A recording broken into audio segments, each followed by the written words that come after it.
toast, Jedediah, to love on my terms. Those are the only terms anybody ever knows. His own.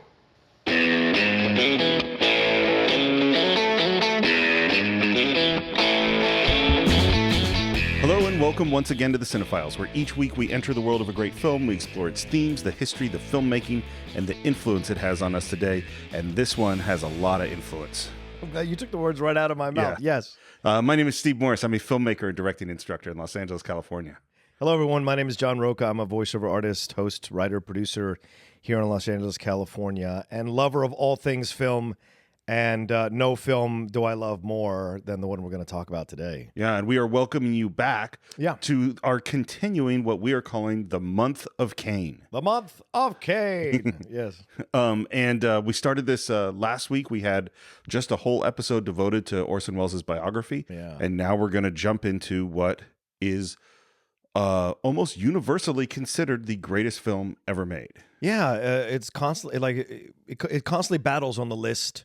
But it always seems to come out in the end as the number one film. Although recently Vertigo kind of supplanted it, but then Kane came back and took its place again. So it's just one of these films that people still in 2017, almost 76 years later, still revere as the greatest film ever made. Well, and this is one of the things I was thinking about that's so unique. If you went out and you said, let's make a list of the greatest novels of all time, you would have some people would come up with Les Miserables, and some people would Tale of Two Cities, and some people Huckleberry Finn, and some people would be, The Old Man in the Sea or whatever. There'd be a huge long list, and everyone would come up with it differently. If you said, what's the greatest play? The same thing. If you even said, what's the greatest Shakespeare play? You would have arguments about which one is the greatest one. If you said the greatest pop song, the greatest symphony, same thing. And yet, over and over again, Citizen Kane tops these lists. Yeah. And yeah, you're right. Every once in a while, like Vertigo will pop up on top, or Godfather, or Lawrence of Arabia, or one of these other ones.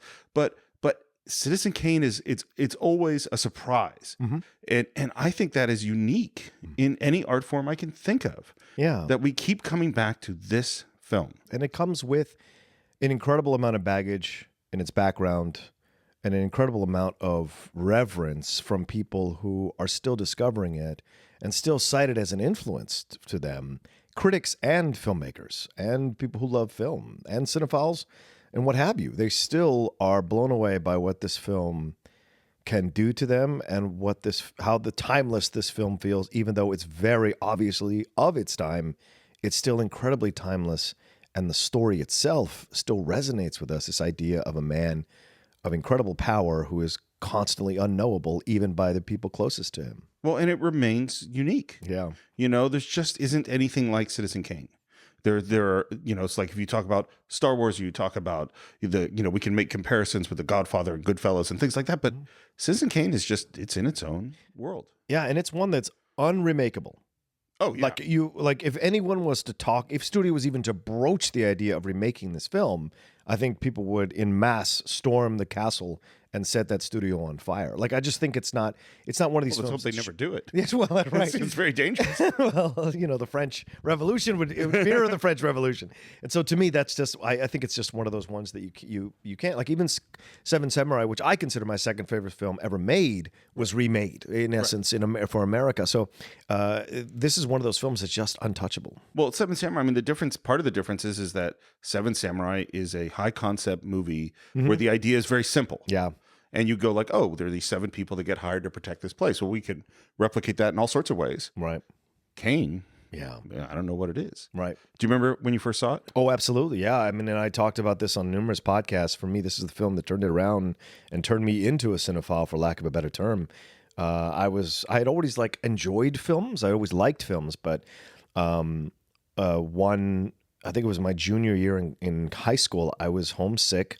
My mom had stopped off in the video world in the morning. I'd given her a list of movies I wanted to watch during the day, and she had gotten the VHSs for me before she went to work. So it was Citizen Kane, Great White Hope. Oh, wow. And I can't remember what the third one was. It might have been Broadcast News. So it's a fascinating triple feature. Yeah, well, because I was getting into, so I was reading these articles, right? Because I was like, why do I love film so much? Why do I love film so much? And I started to explore why. So I would find these like newspaper articles or magazine articles. You could go to the library and microfiche and look up, and read stuff there, or you could see references and old newspaper articles and stuff. So to me, I was developing my knowledge of film, and everything that I read said Citizen Kane's the greatest film ever made. So to me, I'm like, I have to see for myself.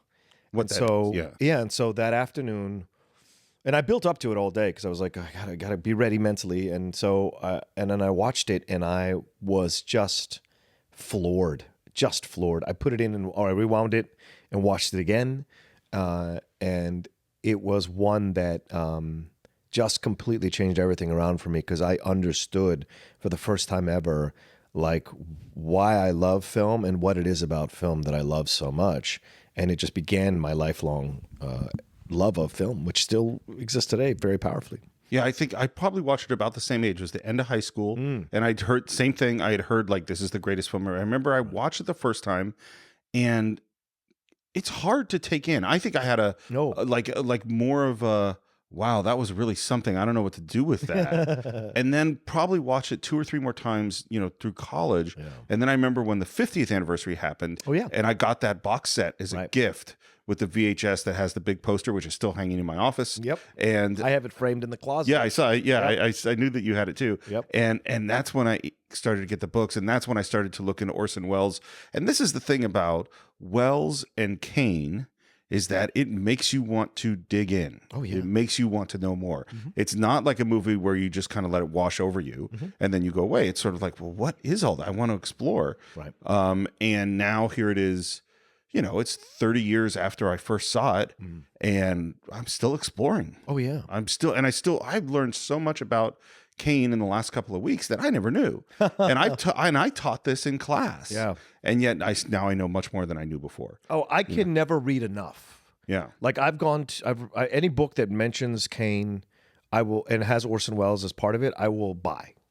And I will read, because I always think maybe I've heard all I can hear, and then there's someone who is like a second AD at something, it gives some story about having been on the film set, and it's a film that constantly fascinates people, and people want to come back to read about everything that happened about this film, because the film almost never got made, almost never seen the light, almost never saw the light of day. Yeah, what could have been destroyed, crushed, burnt. The prints could have been burnt. There were all kinds of dangers for this film, and probably some of it legendary to build up the legend of Citizen Kane. Some of it, yeah, a lot of it, but still a lot of it was true, right? Exactly. So once you open it, it's a Pandora's box. There's so much in there that you can get sucked in and go into a deep dive about the film before you even watch the film, just the film itself. Well, this is one of those, like Jaws, like Apocalypse Now, that we've talked about before, where the story of the making of the film is as fascinating as the film itself. Absolutely. Yeah, and so let's get into that. Now, we talked a lot about Orson Welles in our previous podcast, but I want to take up his story sort of where we skipped over, which is where he comes to Hollywood. Yeah. Is that he comes to Hollywood with this contract that is unlike anything that had ever been seen since maybe D.W. Griffith, which is you are going to get total control over your film at RKO. Final cut. And of course, even with someone like D.W. Griffith, who was so powerful in the teens and early 20s, is that, well, he got there by making films. Orson never made a film before. 24-year-old kid has never made a film, and he's handed basically the keys to the castle. Yeah, and because he had such a reputation coming out of, like we'd spoken about on the other episode, his reputation on stage and Shakespeare, and seeing these revolutionary interpretations of Shakespeare works, his connections with the people who had come to watch his plays, so he was very tied into the arts community all the way up to Franklin Delano Roosevelt, so he had a lot of connections before he walked through the door of Hollywood. Now, I don't think he could have gotten away with this with like Warner Brothers or Columbia or MGM or anything like that. It had to be a smaller but still major studio in RKO Radio Pictures. They were trying to put their brand, they were trying to really establish themselves as kind of like the alternative place to come and make film.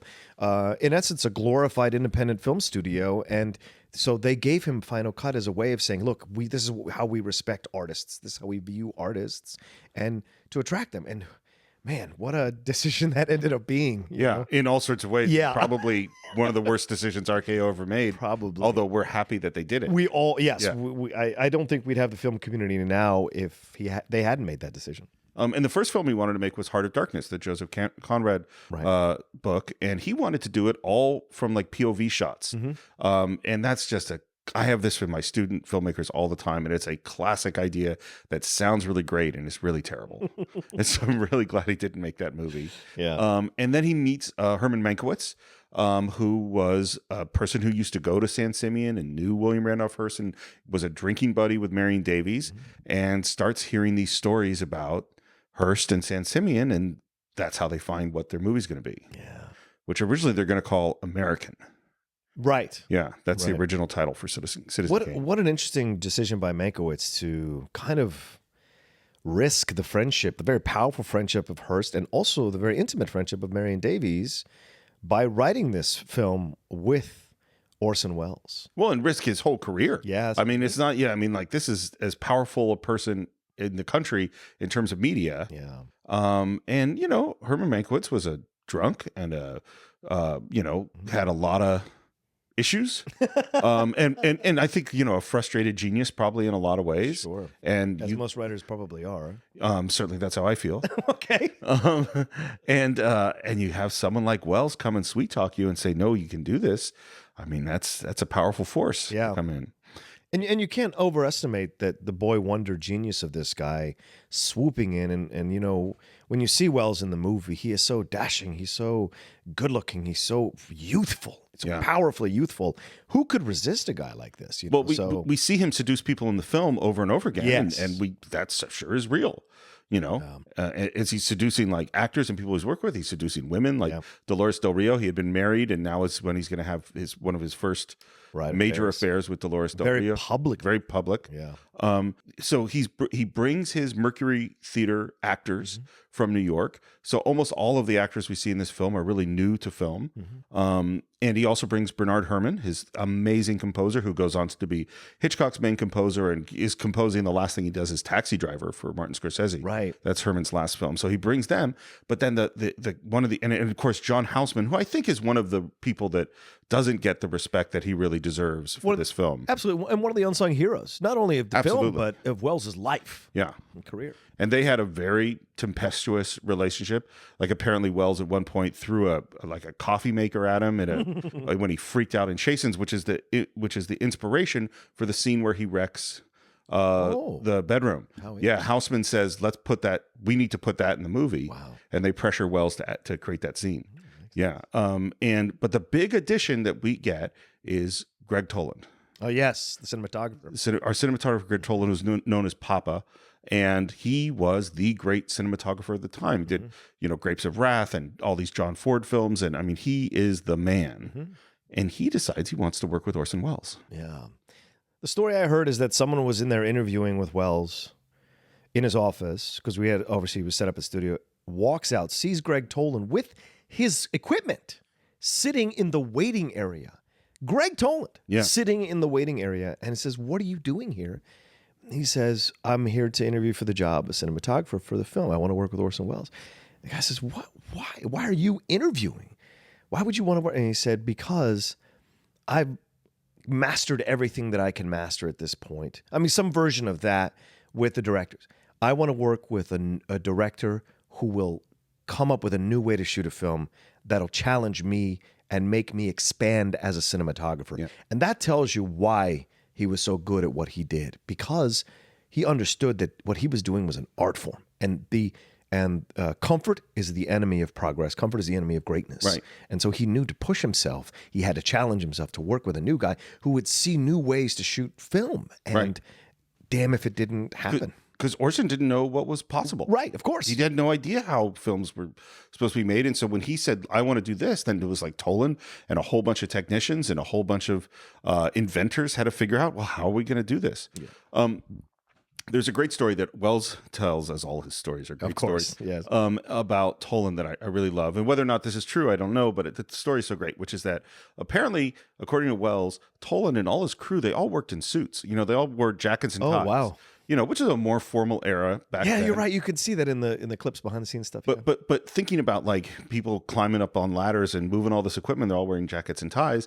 And Toland believed, according to Welles, that the set should be a very quiet place. And so one of the things he did with his crew that he worked with over and over again was to develop hand signals. So he had all these hand signals of like things to do so that he didn't have to speak. They could do things silently so that all the director and the actors, those would only be the two people talking. Right. Now, Welles, from his theater background, he had always hung lights and designed the lighting and just been involved in all that. So when he shows up on the movie set for the first time, he just naturally starts saying, put that light over there and move that light over there and shine that here. Oh, yes. I know this story. Yes. And of course, he doesn't really know how lighting for film works because it isn't really what you see through your eye. It's very different in terms of the what stop you're on and what kind of film stock you have and things like that. So Toland is walking behind Welles and giving hand signals to the crew to correct what Welles is doing and make his thing work for film. Yeah. And Welles has no idea this is going on. He just is going, wow, this is all looking great. I'm a genius, which is, of course, what he thinks of himself anyway. Right. And about a week into shooting, one of Toland's crew members finally says, excuse me, Mr. Welles, technically it's Mr. Toland's job to set the lights. And Welles is embarrassed and just like, oh my God, I'm so sorry. And Toland is furious. Yes, he is. Furious because he's like, what are you doing? I was having so much fun. You've ruined it. This was so exciting. And that seems like part of what this relationship was, is this boy genius who's just trying everything in the world and this mature, incredibly technically skilled guy figuring out how to make it work. Yeah, and what is the word magnanimous? Well, how what magnanimity?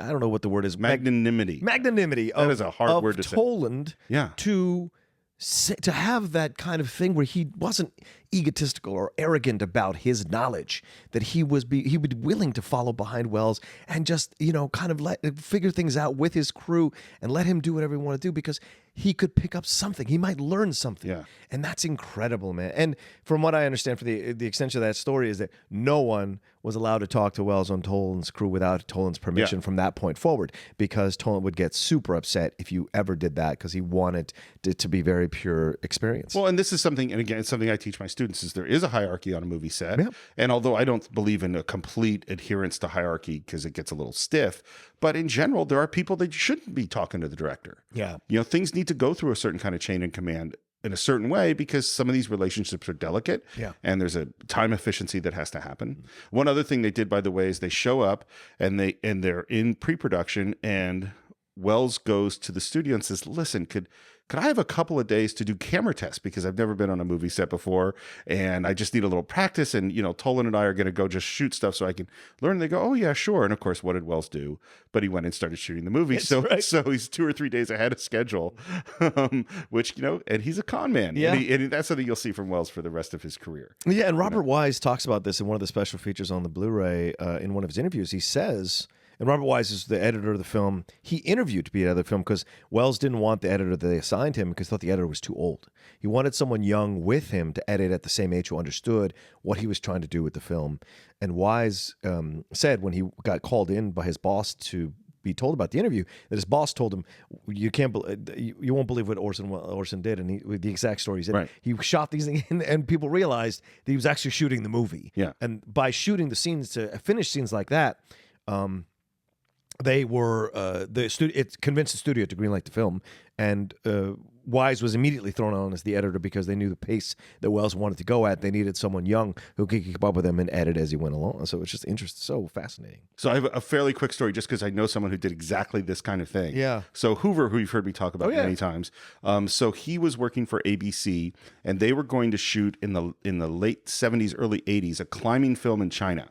To climb some famous mountain. Interesting. Because Hoover was a world-class mountain climber. And China's just starting to open up. And there had just been a production that had filmed in China, and the Chinese government realized this company had a lot of money, and they didn't get enough money out of them. So Hoover's on a phone call with the president of ABC, and they're talking to the people who run this province in China, and they say, well, when you come and shoot here, you're going to have to hire this many yaks and this many peasants and this many people to carry equipment, and you have to buy all your stuff from here and all your food from here, and it's just tens and tens of thousands of dollars to shoot it. And Hoover on the phone is saying, oh, yeah, great. No, we don't need 20 yaks. We're going to need 50 yaks. And we're going to need this, and we're going to need more of that. And the president, who's also on the phone call, is going, what are you doing? What are you doing? You can't do this. And it gets to the end of the call, and then Hoover says, but listen, we do need one thing, which is we're going to need to fly out with 4 or 5 people and just do a reconnaissance and check the location. And then we'll come out and we'll buy all the yaks and all the transportation, everything like that. And they say, okay. And Hoover flies out with 5 people, shoots the film, and goes home. Oh, my God. Yeah. Terrible. Yeah. Sneaky. He is a sneaky guy. Jesus. All right. Shall we get into Citizen Kane? Yeah, let's do it. We open with a Mercury production by Orson Welles. And then those big titles. Yeah, man. That is bold. Right? You know what it reminded me of is the Rocky title. Oh, yeah. That big, huge text. That is a big thing you're putting out about what you think your film is. And we go into the opening sequence. And the first thing we hear is that Bernard Herrmann score. Yeah.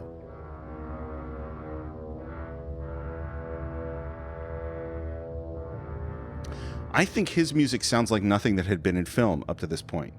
You know, I think that's fair. If you listen to the silent movie scores, if you listen to like some of the stuff we listened to at Mr. Smith Goes to Washington or Robin Hood, very, very different from this sort of modern, dissonant, heavy score. As we look at No Trespassing in a Chain Link Fence. That is a forbidding beginning to a film. Yeah, immediately we sense the darkness just from the beginning because we're coming out. The black frame it's a dissolve into that, right? So it lets you know that it's giving you a window into this, but it's a very dark window, you know. Yeah, the trespassing sign is dirty. All of it is just unkempt. And we move into this bleak, giant castle of Xanadu that is decrepit and falling apart and dirty, and it's an expensive luxury gone to waste. Yeah. And it's funny. One of the things Roger Ebert says, and he does a great commentary track on the movie, is that this is as much a special effect film as Star Wars is. And this opening, this is all special effects. These are all matte paintings and composite shots. Almost none of this is real. Right. And we have this thing which we talk about in the commentary track, which is this idea of eye trace, that the light that's in that window stays in the same spot in the frame in every one of these dissolves. So your eyes continue being pulled there. Yeah. Yeah. But I love the shots of like the canoes out there in the water. And the monkeys. Zoo, yeah. The monkeys. And because it echoes what Leland's going to say to him later. Yeah, I suppose I don't know what you'll do. Go out in the jungle and lord over the monkeys, I guess. Which is also a reference to Heart of Darkness, which is also, there's all these little subtle things thrown in throughout the movie. Lord it over the monkeys. I hadn't thought about that. Yeah, all that kind of stuff is in there, yeah. So I love that we see the monkeys right from the beginning because that's going to come into play later. Well, this is the thing. So something that has come up over and over and over again in the Cine-Files is that great films have tremendous attention to detail. And no film, I think, has more attention to detail than Citizen Kane. Every single frame, there is something in there and I don't know how they thought about all these things because they're all choices. No, these are not accidents, and like that monkey one, that's a really interesting one that I hadn't thought about before. Yeah. And we move in, and there's this tremendous build in music to a light going out. I mean, how often is a light going out as dramatic as that light is going out in this film? And then the light comes back on, and we're inside. And it slowly comes back on. It like creeps back on. Yep. Yeah. Yep. And we go to a close-up of a snow globe. Yeah. And that lips and that mustache and the first word of the film is Rosebud. So one of the things about this film, the daring choice of Orson Welles to take on William Randolph Hearst. And that is really a bold thing to do. And one of the things that I was thinking about, I think this is in one of the documentaries, is that controversy had always been good for Orson Welles. Yeah. War of the Worlds, Voodoo Macbeth, Julius Caesar. Though he liked to go after things, and the controversy would throw him in the spotlight, and that worked really well. And maybe that's why he chose to go after Hearst.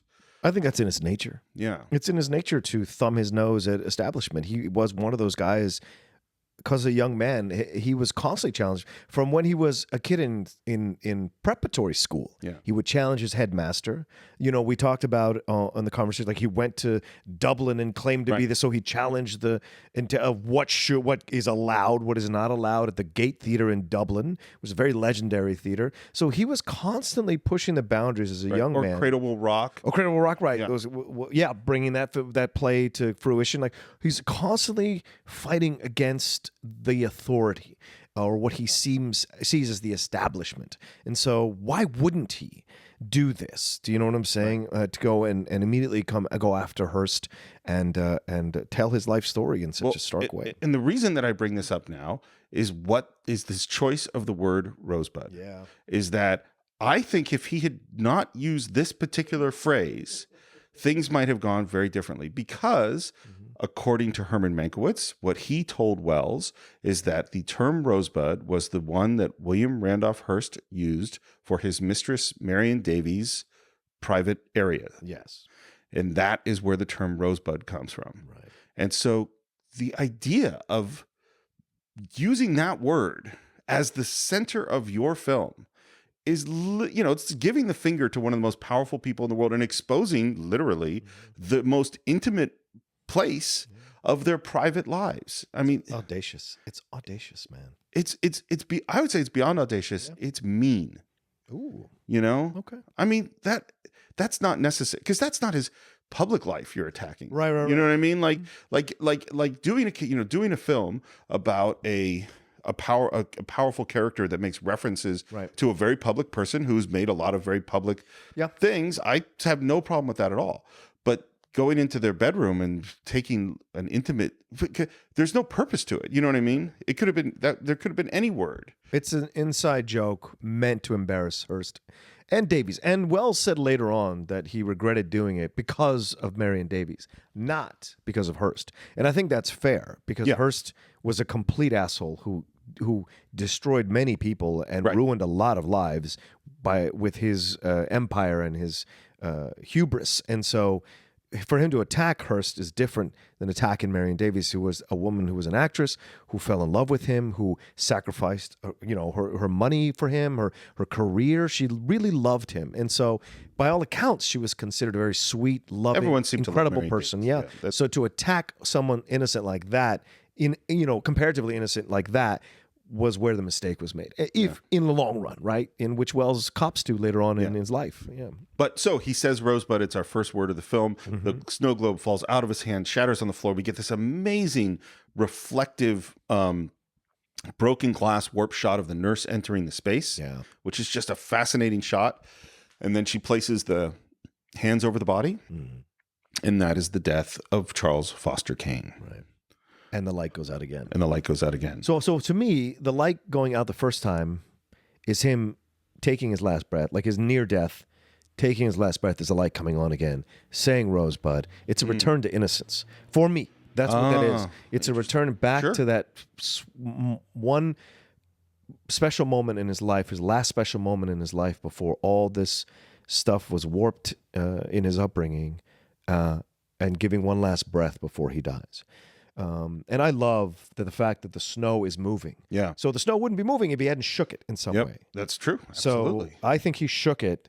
You see the snow moving. He says it, then drops it because he's seeing what was his last shot of his own life, which is what we see later on in the film, where he's out there with the sled and it's snowing and he's there at the boarding house and all that kind of jazz.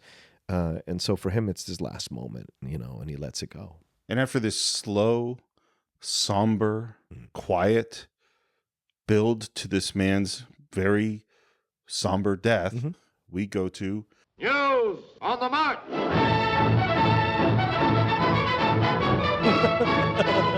And suddenly we're transported into this newsreel with this music going, and it's a complete shift of tone. Yeah. Yeah, and we start with, and it's interesting too because it very much follows a structure of the obituary. You start with the death, and then you kind of go back through the life, and you return back to the death, and it is a perfectly done newsreel. And part of the reason it's perfectly done is the RKO newsreel people edited it. They created this. That makes sense. Yeah, Orson said, here is what we're going to do, and all of the footage that's there is just RKO stock footage. I've got something I want to ask you all the way at the end of this. Okay. About the beginning. But I'll ask you when we get to the end. To the end of the film. Yeah, to the end of the film. Okay. But let's keep We're going to put a... Yeah, we'll put a flag there. That we're going to come back to something. But I love the immediate cut rather, and then we're just like, what a different score, and we're immediately brought into this world of Charles Foster Kane, and we're given exposition. Straight up exposition. Yeah, we don't need dialogue. We don't need it's all there in voiceover. It's a very crafty way to give exposition, especially for people at the time in 1941 who were used to these type of newsreels that would tell them what was going on in the war, what was going on overseas with any other thing that was happening. They would see these newsreels before the actual movie. So I wonder if people were like, wait, what's this in the middle of the film? Sure. Whatever, or at the beginning of the film. So you have that, and it's just a great way to show you this man's life, and then show you what you're going to see, the stages of Charles Foster Kane, different ages all through the film. Well, it's so funny because this is, first of all, exactly what I tell my students never to do, which is to front load exposition. Right. Like, you never want to just hit your audience with, here's a whole bunch of information right at the beginning of your movie. Yeah, right. This is exactly wrong. And yet, of course, this is, the greatest film ever made, and it works perfectly. And the other thing it does is, like, we're going to have a very chaotic movie that's going to jump back and forth in time, and we're going to move in and out of different stories from different perspectives, and this gives you the roadmap. Yeah. We find out, essentially, we're told the whole plot, every single thing that happens in the film, we see happen in this newsreel footage. Yeah. And then, so we know exactly the whole story of the guy's life, and now we're going to see what it really is and feel it later on. It's a really fascinating way to set up a film. Exactly. And it's told in such a vibrant way, but also an emotionless way. It's like, this is what's happening in this. So, and you see him change in tone. And the guy who does the voiceover is fantastic. I've yet to remember who does the voiceover. It's William Allen. Is it really? It's William Allen who plays the reporter. Yeah. He does a great job with this.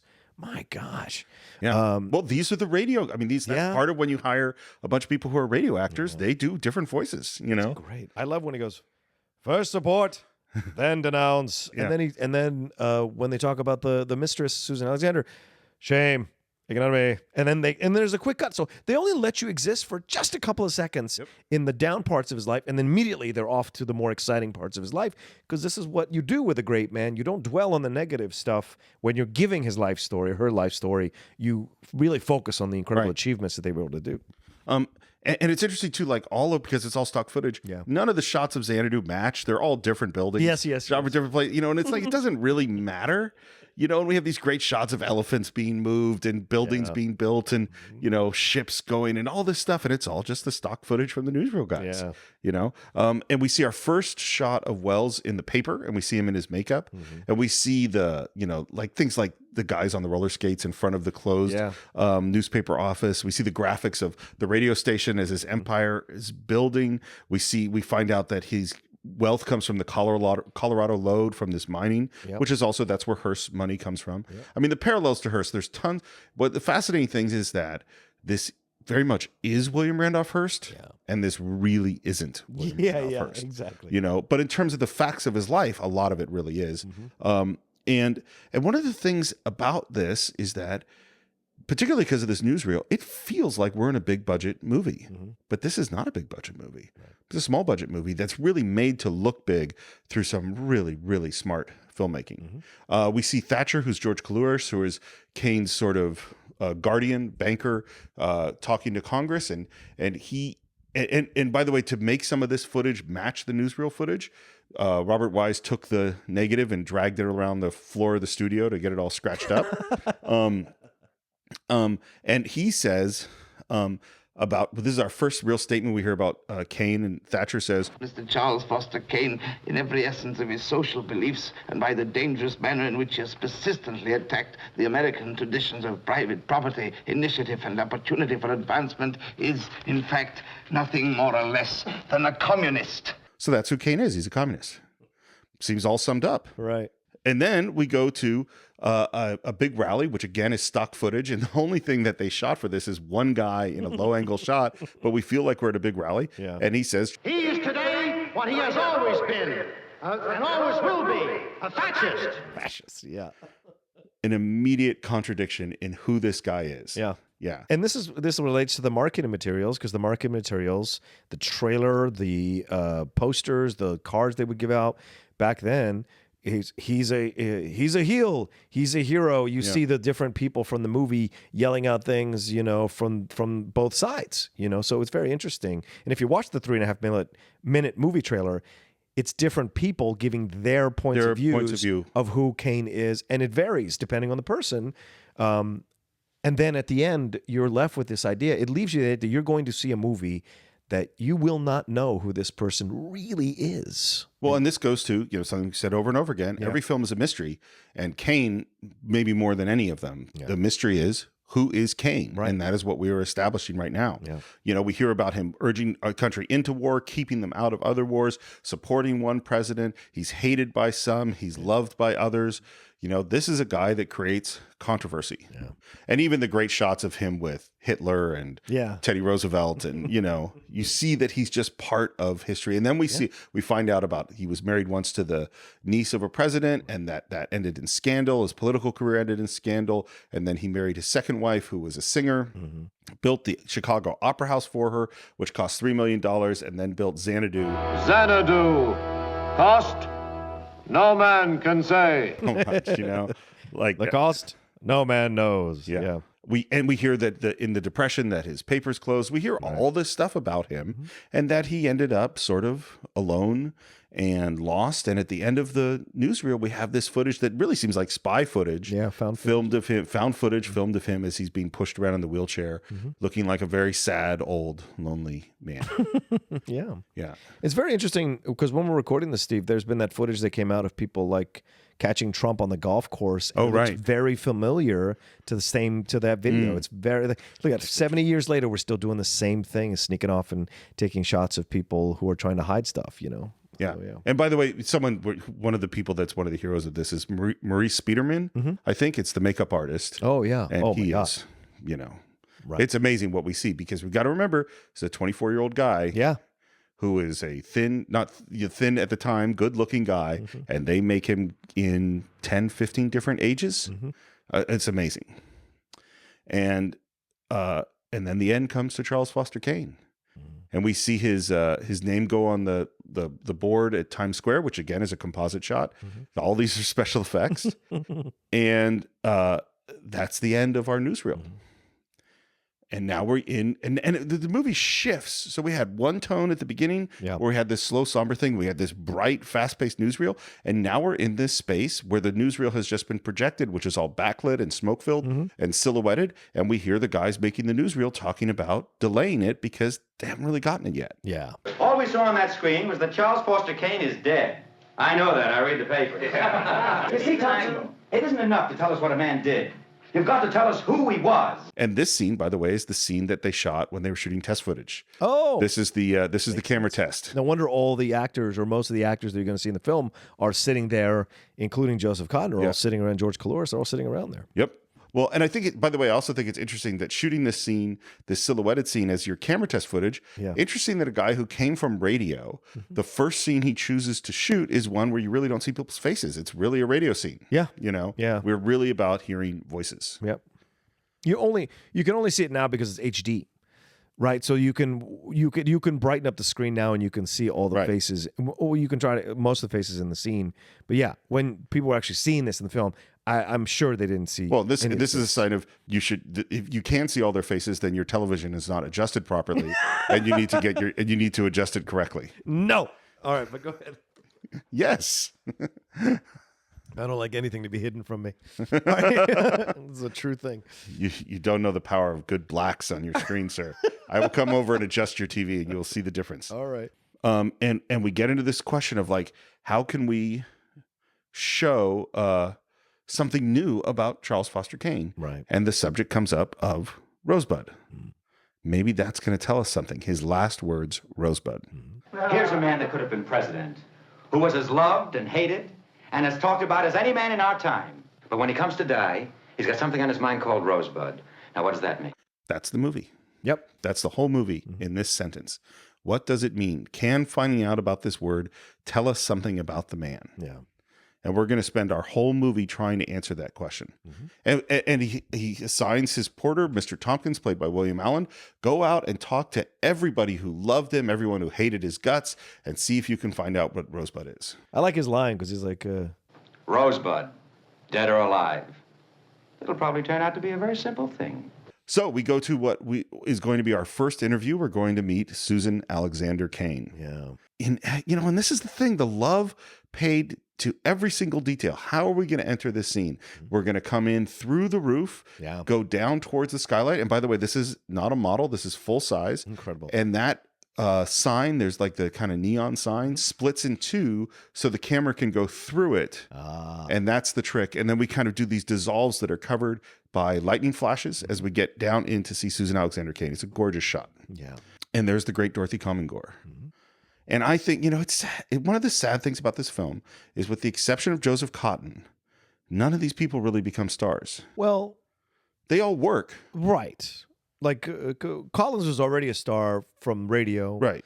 Willie Milan keeps working up until he's in St. Elsewhere.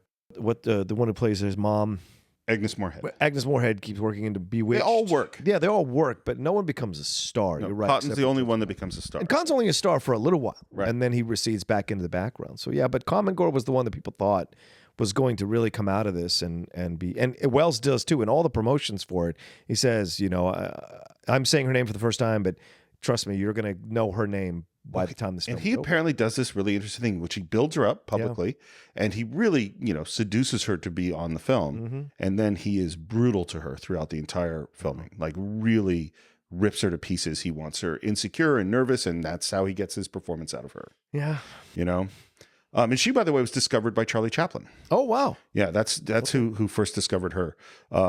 He was brutal. Yeah, and Mr. Tompkins comes in, sits down in front of Susan Alexander. Who told you could sit down and then just get out? Yeah. And it's funny, this set that we're in, this was a standing Western set on the RKO lot. They just said, okay, she's in a Western bar. Yeah. Because the thing about Wells, and one of the things I love about him, he's cheap. Yeah.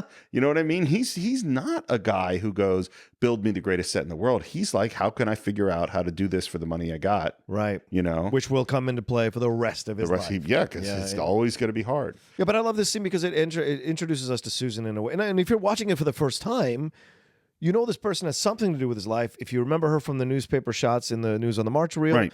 And her treatment of Tompkins is, again, this idea that we're not going to get all the answers we want when we want them. We're going to get them when they're presented. And he's like, but we assume he's going to ask her questions. She's going to tell stories. And she says, who told you to sit down? And then she kicks him out because she's not ready to talk about it yet, right? And obviously this is going to come back later. They're going to meet up again later. But at that time, she's still dealing with the death of him. It's still too soon.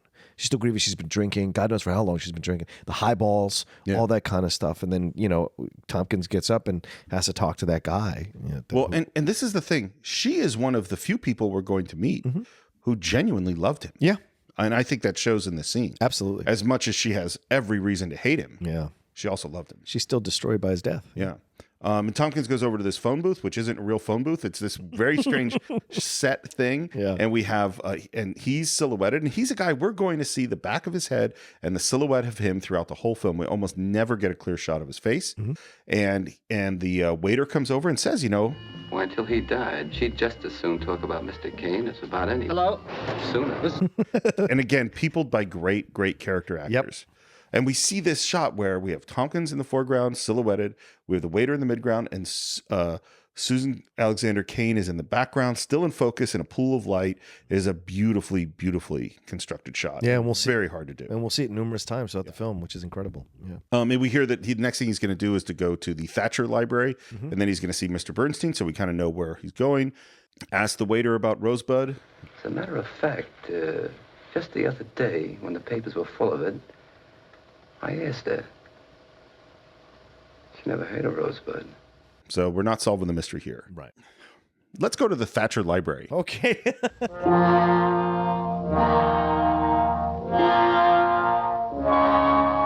What a monument this guy has built to himself. To himself. And we start with this very dramatic, huge statue of Thatcher. Looking down on you. Looking down on you. From a position of a chair, a position of comfort. It is a dominance. Yeah. This statue is about 4 or 5 inches tall. It's made of paper mache. Is it really? Yeah, because this is another special effects shot. Great. We're going to pan down from that. It's a composite shot to the real space. And here's, again, Wells's genius for set design is this space with the wide-angle lens looks like this huge marble mausoleum, and it really is not much of a set at all. It's like a door and a wall. And part of what makes it seem like a set is the sound design. Yeah. Is that Wells put all of this sound into an echo chamber.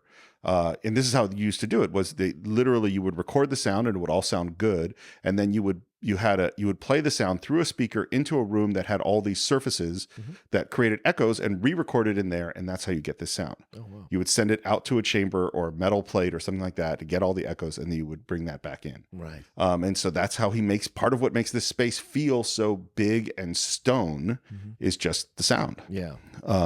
And we go in to read Thatcher's diary. But this entire sequence, and then also obviously in the after the newsreel footage, his use of light, him and Toland and the use of light, absolutely, is just incredible. What they highlight very brightly in light, what they silhouette, what they use throughout the film, especially, and then the scene with Susan Alexander as well, like. That waiter is in darkness. The Aland is in darkness. She's in light. There's just all kinds of things. The way they play with shadows and light throughout the whole movie is really incredible. And this scene is the same thing. Right. It's massively large, but the light makes it look even larger, right? It makes it look even more distant and cold. And when he goes to sit down, the book is in bright light, as if it's like a Bible, like it's a blessed thing to be able to read this diary of this great man. Yeah, of this great man, exactly. Yeah. It's one of the interesting things that this movie makes me think about a lot, of us confusing wealth with greatness. Yes. Yeah. A lot of why this guy is remembered is this guy was rich. Right. Well, Bernstein says that later. Yeah. Yeah, it's true. That is a really good point. And we're listening to this heavy Bernard Herrmann score, and we look down at the diary and we start to read about the first time that Thatcher met Kane in 1870. I forget what year it is now. Yeah. And the music starts to change and becomes joyful. Yeah. And there is little Charles Foster Kane, probably 9 years old or so, and he throws a snowball at the Kane boarding house. What a great way to show where you're at and you're set, right? Right off the bat, we see him as a child, because the way the camera moves, it moves across the words, like we're going off into an adventure, right? We're going to the right, moving left to right, we're going into an adventure. We see him playing with the snow. The music is great, and then we don't know where he's at. Then he throws a snowball, says Kane's boarding house. Oh, okay, we get it. This is Charles Foster Kane as a child. This is the boarding house, and the music stops. Yep. The joyful music stops with the sound of that snowball hitting the wood. Well, because this is, in many ways, the last moment of pure joy for this human's life. Exactly. This is it, and we're going to go in and we're going to meet his parents, Agnes Moorehead playing his mother in just a stunning and unknowable and mysterious and strange and powerful and profound performance. Yeah. And I'll tell you, the more I think about this scene, the more I go, this is the movie. This is the most important scene in the film. Okay. I keep and my perception of what I thought this scene was about 20 years ago is really different from how I feel about it now. Okay. It is just, I've watched it and watched it and watched it and trying to figure out, this is the movie to me. Yeah. This is what, and it is clearly what Charles Foster Kane is obsessed about, is this moment in time. Yeah. This thing that is about to happen, which is we come inside. And again, we're in this unbelievable deep focus shot. And as we talked about before, that means you need to have a lot of light so you can stop your aperture way down, and you need to have a very wide lens. And you can create this, focus where Kane, the little kid, way in the background through the window, is still in crystal clear focus. Yeah. And he's very small. And Agnes Moorehead in the foreground, her head is huge. And we have mid-ground characters with the father and with Thatcher. And so first of all, technically the shot is remarkable. Yeah. But what's happening is that she is signing a contract to send her child to be raised by a banker. I'll sign those papers now, Mr. Thatcher. You people seem to forget that I'm the boy's father. It's going to be done exactly the way I've told Mr. Thatcher. There ain't nothing wrong with Colorado. I don't see why we can't raise our own son just because we come into some money. And I know we talked about this on the commentary. Yeah. I think she's doing the right thing in her, and I see her reasons. I think she thinks she's doing the right thing, right? Because she's not going to be like, they have all this money now, and she's not going to be able to raise him in the way that at least the vibe I get is these are poor people, these are uneducated people. They want what's best for their child, and at that time, it was not unheard of to hand your child off to, or send them off to be raised by other people of higher quality or higher caliber if you could afford it, right? And so this is something that wasn't necessarily, we would almost never see it nowadays, but back then it was certainly possible because education was harder to come by. The ability to come into wealth was harder to come by, and so this wanting what's best for your child, though, is very universal. And so for her, in her mind, I think she's doing what she needs to do so her child will have a better life than she has with this drunk, abusive husband of hers. Well, there's no question in my mind that she thinks she's doing what's best for her child. Right. That I'm not saying it's not motivatable, but it is clearly not what's best for her child. That's your opinion. This is a miserable, deeply unhappy person who spends his entire life wishing he had the love of his mother. Yes, but I mean, yes, but he could have also been raised by them and been a deeply unhappily miserable person going, if you guys were too stupid to raise me, I pissed all this money away because you didn't educate me, you guys weren't smart enough to educate me, blah, blah, blah. There were other choices that could have been. These were not the only two choices. Well, I'm just saying, saying, and this is the thing, options. too. It's like she could have gone with him. She shows so much strength in this scene. She probably could have gone with him. She shows so much strength, and she clearly is not taking anything from that husband. No. She has got all the power in the scene, and yet her choice is to send him away to be raised by strangers. Mm-hmm. And we get the sense that they didn't see each other very much after this. No, at all. Like this is like, I mean, literally, she's trying to do something that is loving, but she is. Yeah. And what's interesting to me about the scene is that it does seem that the implication is dad is a drunk. Mm-hmm. And it does seem that the implication is maybe he's hit the kid and stuff like that. Yeah, he swings at him twice. But the kid's behavior towards his father, and the dad actually seems to like him too. Mm-hmm. Like he wants to give him a kid. That's a big thing. There are people in this film that call him Charlie. Mm-hmm. And there are people that call him Charles. Mm-hmm. And the people that really love him are the ones that call him Charlie. Yes. Leland, Susan, and his dad. Yeah, good point. And he runs to his dad to give a hug. I think he has fun with his dad. I think his dad is also drunk. He comes from the east. Wow. Hello, Charlie. Charles? Yes, Mommy? This is a great point, Steve, because his mom calls him Charles. She calls him Charles. When he goes to run to his dad, she goes, Charles! Like, she does not let him be affectionate with his father. Right. You know, now, and I'm not saying that that dad is a good. I mean, I think he is a drunk who hits his kid. Yeah. But I also think that her behavior is cold and removed and formal, and maybe she's doing all of that because she's trying to protect him. That's what I think. I think that is why she's doing it. I think she's not going to allow herself to be emotional. She's one of these women who are just very steel. Some women are just steel, man. Well, and I think this is why she is haunting in this scene. You know, I've had his bag packed for a week now. Yeah. I've got his trunk all packed. I've had it packed for a week now. It is like she is almost removed from this plane of existence. I think she's doing what she has to do for herself to make this decision. And that's the thing. And because I think she loves it, Charles. I think she loves him very much. I think she's just steeling herself emotionally for this decision because she thinks it's the right decision. I think that is exactly what's happening. Right or wrong, it's the right decision in her mind. Yeah. And and I think it's a great, we could debate it for an hour. This idea. Well, it's unknowable. That's why I say. That's why I keep going back to the scene. That's what's great about the film is that we don't get enough information. But I think you're right. This is the scene that colors everything else that comes afterwards. Because this is the moment that his mom sent him away. Yep. And I mean, I think in a child's life, how can you ever learn to reckon with that? Yeah. You know, and he is literally raised without love. Mm-hmm. You know. And that is what ruins him, you know? And it's just such a painful... And it's funny, too, like, Dad has this moment of this is wrong, the idea that a bank would be... You know, and he wants to stand up. And the moment that Thatcher says, you're going to get $50,000 a year, and he goes, well, I guess if it's for the best. Yeah, right. Because one of the things I think about Dad is he is weak.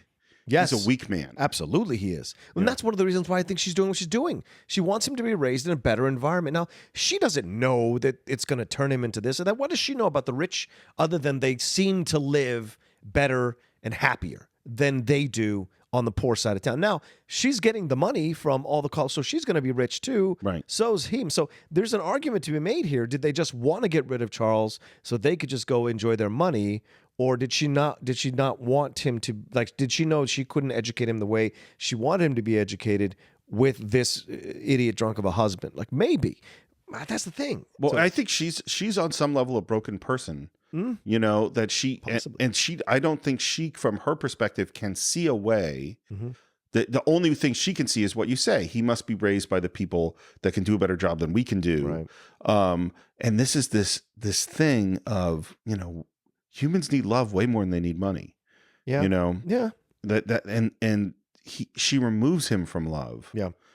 It's a brutal scene. And there's the, you know, and so you know, we go out to meet the kid, and you see Thatcher again. Great performance from George Coulouris, where it's an interesting thing that actors have to do sometime, which is this is an actor playing a part of a guy acting like he's going to be fun with this kid when he's not.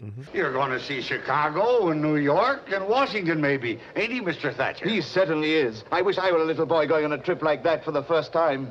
And you can see the character of Thatcher do a pretty good job of trying to be nice to this kid, because he's essentially getting paid a lot of money to be a babysitter, and but failing, and Kane seeing right through it, you know, and pushing him over, which is obviously not a nice thing for a little kid to do.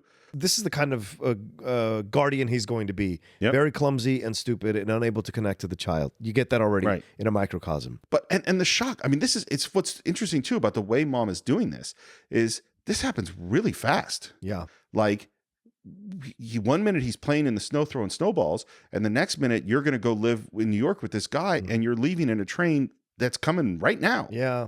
I mean, that is brutal. Yeah, but three things happen here, right? Him pushing over Thatcher causes the father to want to hit Charles. Yep. Then she brings him over. Yes. And the dad apologizes to Thatcher and says what he needs is a good spanking or a good whipping. And the mother says, That's what you think, is it, Jim? Yes. That's why he's going to be brought up where you can't get at him. and I think that's why she's doing what she's doing. It's, to me, No it's question. the end of the debate in my mind. She's doing what she thinks is best for the child in that line, right? Whether it was the best, of course, very debatable. But I think she's doing what she thinks because she knows that guy is a terrible father. No, it's going to ruin him. We agree that I totally agree. Yeah. That's why she's doing what she's doing. Yeah. And this is the only close-up, by the way. Yes. That moment of that cut into her face. And again, she's got that weird kind of determined, distant, disconnected. That's why I'm going to send him where you can't hurt him. Yeah. And the camera pans down to Charles's face. And it is not coincidental. I think that this kid seems to be about 9 years old. And that's the age Welles was when his mother died. Yep. You know, Yeah. I mean, I think that the parallel, you know, say, is this movie about William Randolph Hearst? In a lot of ways. Is this movie about Orson Welles? Oh, yeah. Oh, yeah. Absolutely. Welles is a guy who was definitely affected by the death of his mother when he was 9, the death of his father when he was 15 from alcoholism. And this is one of the big differences with Hearst, because Hearst was a mama's boy. Hearst was, both his parents lived quite a long time. His mom lived till 1919. They traveled throughout Europe, and his mom encouraged him to be wealthy and buy things and be ambitious. And she was his biggest fan in a lot of ways. Whereas Welles, you know, was raised by the Todd School and, you know, he had mentors, but not parents. Right. And mentors but not parents is a very, very different thing. Absolutely. And what I think of the film, what you say, Steve, is correct.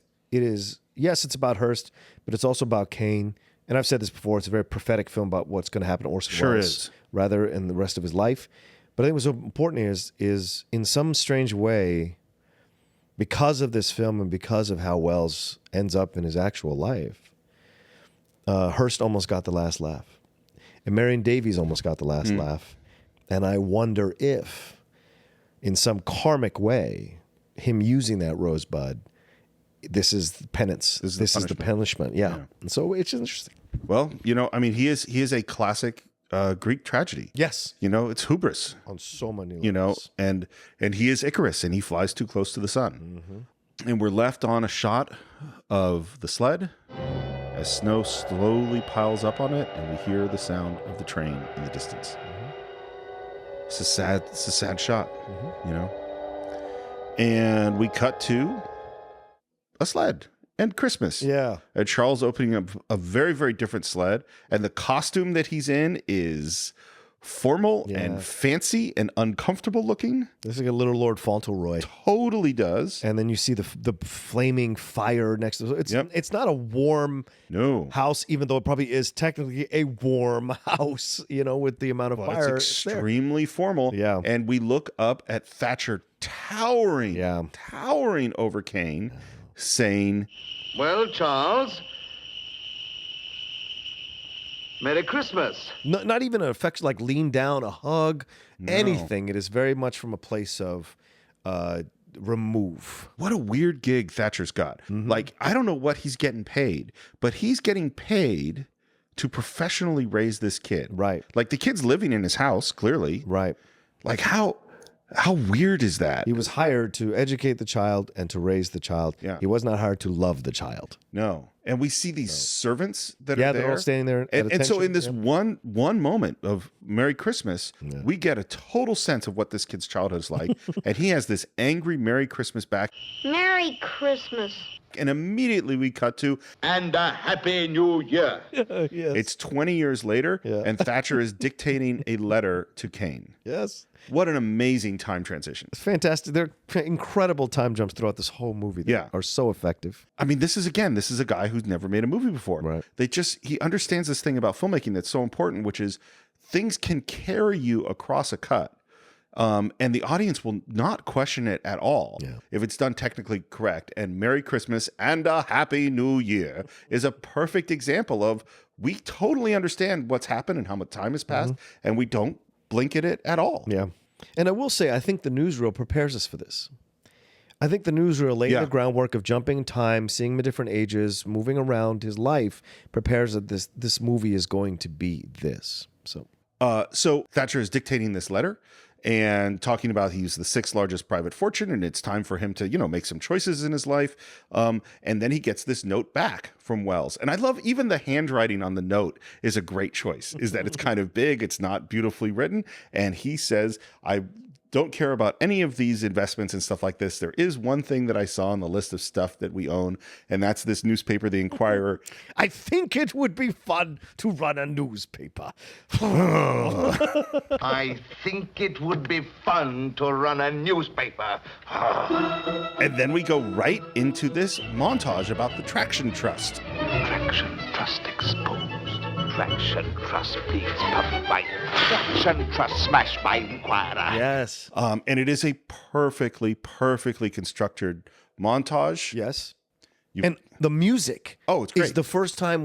was the second time we hear joyful music. Yep. Right? And it's because this is Kane kind of feeling himself and happy again, doing something. And it is thumbing his nose at this establishment that we will find out just from that sequence where he said, "Merry Christmas" to Thatcher. This is going to be his attitude towards the establishment of the entire movie, which also mirrors Welles' attitude to the establishment through his entire life. So there's all here. So this hill exposing the traction, copper barons, all that stuff. Great montage. But he's the music is so exciting. Well, and it's funny. I hadn't thought about it until you just said that, but we don't like Thatcher. No. And from the very beginning, when we see the statue shot and the heavy music and his ridiculous memorial to him and we want to take Thatcher down. Yeah. And so when he says Merry Christmas, and then we go into, I want to run this newspaper and the Traction Trust, we're like, go Kane. Yeah. We're having a ball. Yep. And it's fun. There's a thing I've heard Lin-Manuel Miranda, the unbelievably brilliant composer of Hamilton, interviewed, and I've heard him tell this story a couple of times now, which is that Stephen Sondheim was a mentor to him. Oh, wow. And listened to many of the Hamilton songs as he was working on them and gave him advice. And one of the pieces of advice he gave Lin-Manuel Miranda was basically, that's a great rhythm or moment or style to that song. You must vary it, because even if it's good, if people just start bobbing their head to the same thing and it doesn't change, they will cease to be consciously involved. And that you have to vary what you're doing all the time in order to keep them interested. Citizen Kane is one of the great versions of that because we have gone stylistically through so many different versions and it keeps changing. And it doesn't stay heavy and somber, that it gets really fun and bright, which it is in this moment as we go through this montage that climaxes with galleons of Spain off the Jersey coast. A ridiculous headline. And that propels us into meeting for the first time the young Orson Welles. Is that really your idea of how to run a newspaper? I don't know how to run a newspaper, Mr. Thatcher. I just try everything I can think of. Charles, you know perfectly well there's not the slightest proof that this armada's off the Jersey Hello, coast. Mr. Bernstein. Excuse me, Mr. Can you Kane. prove it isn't? This just Mr. came Bernstein, in. I'd like you to meet Mr. Thatcher. I'll just How do you do, Mr. Thatcher? Leland, Mr. Thatcher, my ex-guardian. From We have Cuba. no secrets from our readers, Mr. Bernstein. Mr. Thatcher is one of our most devoted readers. He knows what's wrong with every copy of the Inquirer since I took over. And he is turning in his chair to face you. Yep. Right? In a position of power and comfort and I don't know, cockiness, swagger. Sitting in that chair. Yeah. He definitely got the swagger. Yeah. And what's funny is this was a famous voice from the radio. Yeah. And unless you were on Broadway, you hadn't, even the cover of Time magazine that Orson Welles was on was him in makeup. Yeah. Like you really hadn't seen this guy. And we've been building, 20 minutes into the movie to finally revealing what this young Orson Welles is going to look like. And when he was younger, he had the beard, or he attempted to have the beard. So this is like really just a very fresh-faced young guy. Yeah. And immediately we hear, and as we're talking about these galleons of Spain off the Jersey shore, he gets a telegram from someone. Read the cable. Girls delightful in Cuba, stop. Could send you prose poems about scenery, but don't feel right spending your money. Stop. There is no war in Cuba. Signed, Wheeler. Any answer? Yes, dear Wheeler, you provide the prose poems. I'll provide the war. Which is a direct reference to William Randolph Hearst, who received a telegram that said, I can give you great photos of Cuba, but there is no war in Cuba. And he said, you provide the photos, I'll provide the war. Huh. And Hearst really is one of the key reasons we had the Spanish-American War. Hearst did a lot of stuff. Like he, in setting up for the Spanish-American War, there's this whole story he was running about this poor woman who was imprisoned in Cuba, and it was really constructed and manufactured. He even hired people to break her out of jail and put her back in jail. He just faked all this stuff. There's all sorts of things that Hearst did. When he took over the Examiner in San Francisco, he had a guy ride on the ferry and jump off of the ferry, one of his reporters, to expose how their rescue system worked. He had people doing all sorts of ridiculous things. Like he is the father of yellow journalism, and used his power for some things maybe that were good and a lot of things that weren't. Like one of the conspiracy theories about Hearst is he's one of the reasons marijuana was made illegal in the United States. Oh, because he owned the largest paper mill in the country, which used wood pulp to make paper. Their biggest competitor used hemp from cannabis plants. And so he started the big sort of reefer anti-marijuana campaign. Wow. And very shortly after, in the early 1900s, that's when the first laws against smoking weed happened in the United States, was because of Hearst. Interesting. Yeah. He's a powerful, powerful guy. Yeah. But here we have Kane, and he's arguing with, not only is he arguing about the war in Cuba, but they're also arguing about the Traction Trust. Yeah. And there is this moment where he says, Thatcher reminds him, do you know that you're one of the biggest single shareholders? And then we get this speech. And the intensity of Kane, as he says, The trouble is you don't realize you're talking to two people. As Charles Foster Kane, who owns 82,364 shares of public transit preferred, you see, I do have a general idea of my holdings. I sympathize with you. Charles Foster Kane is a scoundrel. His paper should be run out of town. A committee should be formed to boycott him. You may, if you can form such a committee, put me down for a contribution of $1,000. My time's On the other hand, I am the publisher of the Inquirer. As such, it's my duty, and I'll let you in on a little secret. It's also my pleasure to see to it that decent, hard-working people in this community aren't robbed blind by a pack of money-mad pirates just because they haven't anybody to look after their interests. That's amazing. And you love this guy. Yeah, you do. You are 100% sold.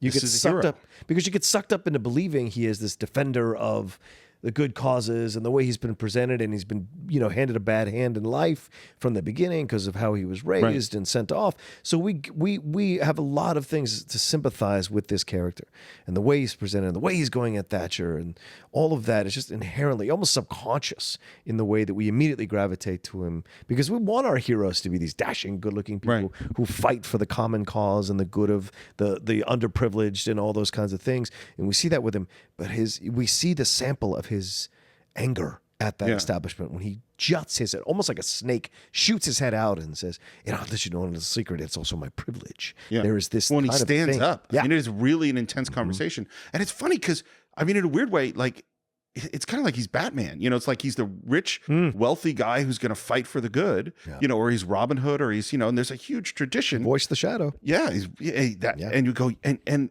you could almost imagine this movie in which that's actually who this guy is. Yeah. You could totally have a wealthy guy who becomes the campaigning newspaper man who's fighting for the great causes. Yeah. But the fact that we have him creating a war in Cuba in the very same scene is sort of already undermining that maybe he's not the hero that we want him to be. Right. I'm fascinated by what Thatcher really thinks of Kane. Does he care for him? I don't think he cares for him. I don't think he likes him, but I think he cares. Oh, maybe that's fair. I mean, because then even Kane makes this speech where he's really confrontational, and the next thing he says is, my boy, you're losing $1 million a year on paper. That's a good point. Yeah. And then of course Kane's response is, "You're right, Mr. Thatcher. I did lose $1 million last year. I expect to lose $1 million this year. I expect to lose $1 million next year. Mr. Thatcher, at the rate of $1 million a year, I'll have to close this place in 60 years." Which again goes to like, when you got the most money in the world, you can do a lot of stuff. Sure. You don't have to face consequences. And yet we're going to cut forward to 2029, a huge leap forward. Yeah. And here's a much older Charles Foster Kane facing the consequences. Yep. Much older Thatcher and a much older Bernstein. Yep. It's basically him having to sign over a majority of this because of the Depression. And we see Welles now in the older makeup, the physicality of a larger, older man, the slow movement of him, the change in his voice, everything, and where he's encased now, he has now become that which he was fighting against, the establishment. Right. And by framing him with the columns like that, right, it's a subconscious thing for the viewer that you get the sense he is like one of those buildings that he is looking at. He is now that kind of part of the scenery. Right. And that is so great of a juxtaposition, change from this young, vibrant crusader for rights to this old, broken down man who's just like he's become what he was fighting against. When all that passion and all that stuff, like it's gone. It's gone. The anger's still there at Thatcher, especially. Oh, sure. But all the passion's gone. If we only had Wells's performance, like if we didn't have Gregg Toland, if we didn't have the complicated structure, we would still have to honor this movie as one of the most incredible performances of any actor in the history of film. Agreed. And you see it in these two scenes juxtaposed. The young, passionate, vibrant person, and now that same guy, that same 24-year-old guy is playing this stiff, sad, powerful person in this scene. Yeah. But of course, we don't just have his performance. We also, here we are in another unbelievable deep focus shot with Bernstein framed in the front right of the frame with a paper. When he drops down the paper, we reveal Thatcher in the mid-ground looking smaller, and then Welles walks in to the center of the frame, walks back to these windows, which as he walks back to them, you see just how high those windows are, that they're over 6 feet off the ground. Right. I mean, that's what this wide angle lens is doing to our sense of space, and he's very, very small in the background. So in terms of the structure, the filming of this scene is amazing. Yep. And the writing of this scene is just incredible. Which means we're bust. All right. Well, out of cash. All right, Mr. Bernstein. I've read it, Mr. Thatcher. Let me sign it, and I'll go home. Too old to call me Mr. Thatcher, Charles. You're too old to be called anything else. You were always too old. And again, this is why I think Thatcher does care about him on some level. Yeah, and in this scene, he shows some caring. You know, he's not. He's like, there's always a chance you're going to die a richer man than I will. Yeah. And he goes, well, I'll certainly die richer than I was born. And then we get to this moment.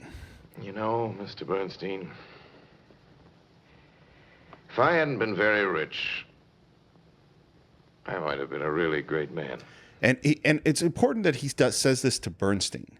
He doesn't say this to Thatcher. Mm-hmm. He's always playing to an audience. Yeah, of course. And Thatcher's not his audience. Mm-hmm. And Thatcher is the one who says, don't you think you are?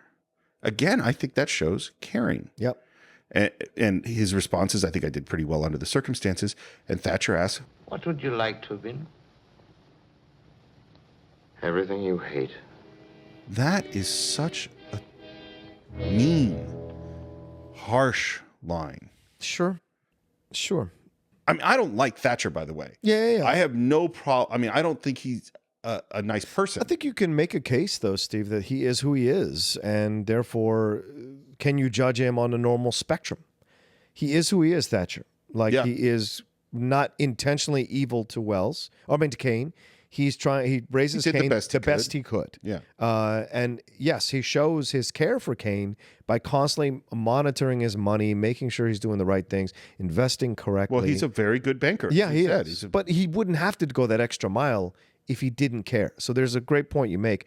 But Kane needs an establishment figure to fight against. He needs it to identify himself. Yeah. And so by smashing at Thatcher, who he sees as part of the establishment still, even though he himself is now part of the establishment, new money versus old money, he can't resist it. He can't resist one last dig at his expense. And the spite in Wells's face when he says that to him is profound. Well, and the other thing about it is that it's also a line of tremendous failure. Yes. Because he isn't everything that Thatcher hates. He wasn't able to be that person he was trying to be when he's 25. Right. He actually, as you say, he is much closer to Thatcher than he is to the crusading newspaperman. Mm-hmm. He is the establishment. He failed to be everything that Thatcher hates. Absolutely. Yeah. And this is the end of our Thatcher sequence. We come out of reading the diary. He closes the book with a bang. He didn't find anything that he was looking for. In rushes this woman who, and it's fascinating to me that she's wearing a suit and tie. She has a very deep voice, just these little details. And he kind of walks out with a joke. Goodbye, everybody. Thanks for the use of the hall. And we have a little musical womp, womp, womp from the guard's an Bernard idiot. Herrmann. Yeah, the male guard is an idiot, and the female lady in charge of things is you can tell is very prim and proper, like Thatcher would be. And Thatcher would select this woman to be. She probably was his assistant for 30 years. For 30 years or whatever. So and so she revered him in that way. I would not want to hang out with Thatcher. Yeah. Of the people, I'd hang out with Jed Leland. He seems like a hoot. Sure, but I'll tell you, my secret is about this film is, of course, I love Welles and Kane. But my two favorite people to watch are Thatcher and Bernstein. I absolutely love both of them in the film. And they're very similar in appearance. But for whatever reason, they just interest me the most throughout the movie because they are constant in who they are through the whole movie. Yeah. And I'm a big fan of consistency. That is a very interesting way to look at it. I really What's am. interesting, too, is you take sort of the nicest person, which is Bernstein in the film, and the least sort of emotionally available person, which is Thatcher. Sure. They're kind of opposites in a lot of ways. And it's a study of human psychology for me to watch those guys. It's fascinating to see what turns one into one and what turns one into the other. Yeah. Yeah. Well, and speaking of Bernstein, that's where we're going to go because he's our next interview. And we come in and, who's a busy man? Me, I'm chairman of the board. I got nothing but time. Nothing but time. And it's interesting, too, before we had Thatcher, both his statue and his portrait hanging over us. Yeah. And now what's hanging over Bernstein in his office?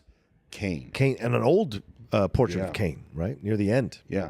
It's funny. We talk about this idea of memory and Rosebud, and you'd be surprised at what you remember. And this story of Bernstein's, it's one of my favorite moments of the movie. It's my favorite moments in film, period. Yeah. Well, Mr. Bernstein, we thought maybe if we could find out what he meant by his last words as he was dying. That Rosebud, huh?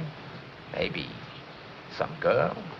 There were a lot of them back in the early days. It's hardly likely, Mr. Bernstein, that Mr. Kane could have met some girl casually and then 50 years later on his deathbed... Well, you're pretty young, Mr. Thompson. A fella will remember a lot of things you wouldn't think he'd remember. You take me. One day back in 1896, I was crossing over to Jersey on the ferry. And as we pulled out, there was another ferry pulling in. And on it, there was a girl waiting to get off. A white dress she had on. She was carrying a white parasol. And I only saw her for 1 second. She didn't see me at all. But I'll bet a month hasn't gone by since that I haven't thought of that girl. It is so and what's interesting about it, you could cut that out of a movie and no one would know. Sure. It doesn't advance the story at all.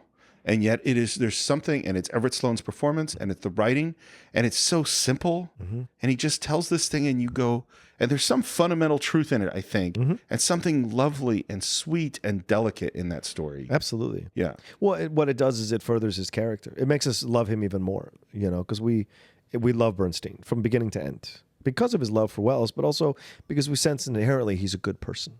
And absolutely. One of the few people in this whole film who's inherently good, and he doesn't feel like old money. He feels like Welles is a guy who is he came up in the war. He has scratched for everything he got. He fought for everything he got, and he's loyal.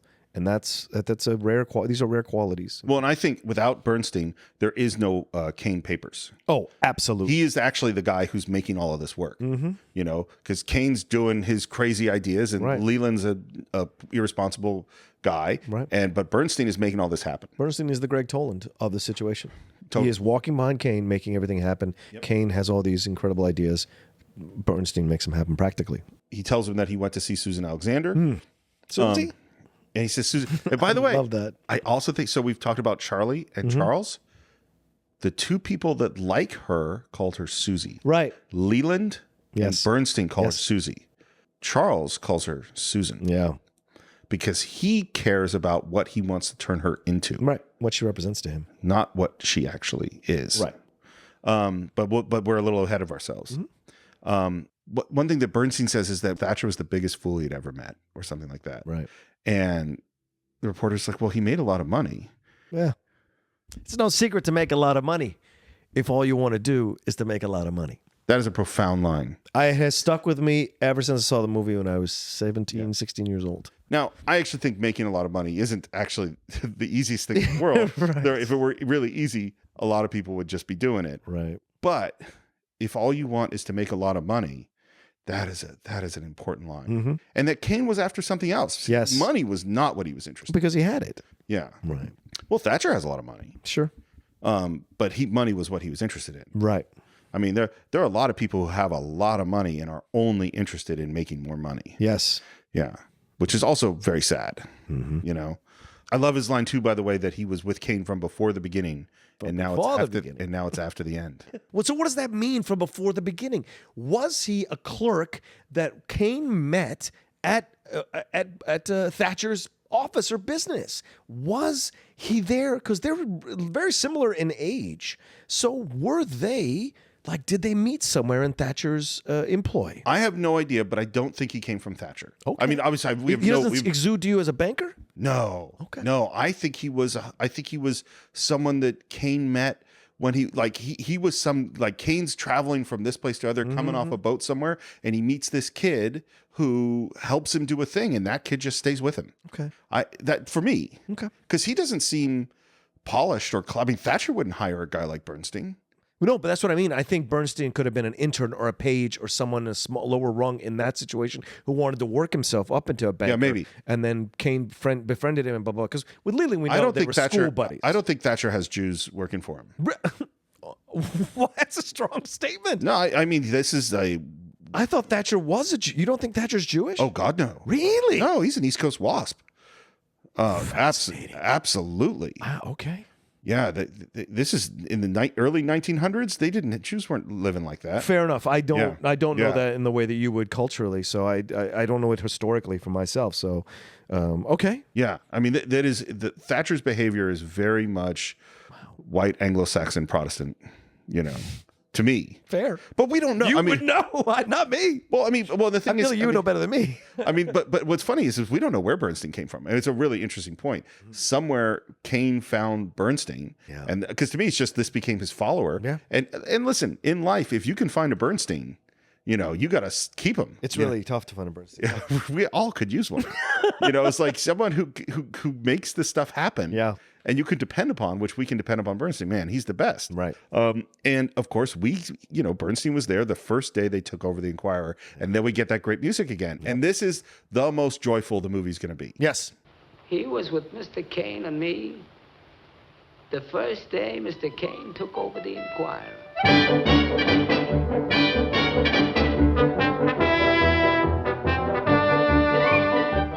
Take a good look at it, Jedediah. It's going to look a lot different one of these days. Come on. This is the peak. And I find the second half of Kane hard, which is why I don't watch it as much probably as you do. But really? It's really painful. I find this to be a painful movie.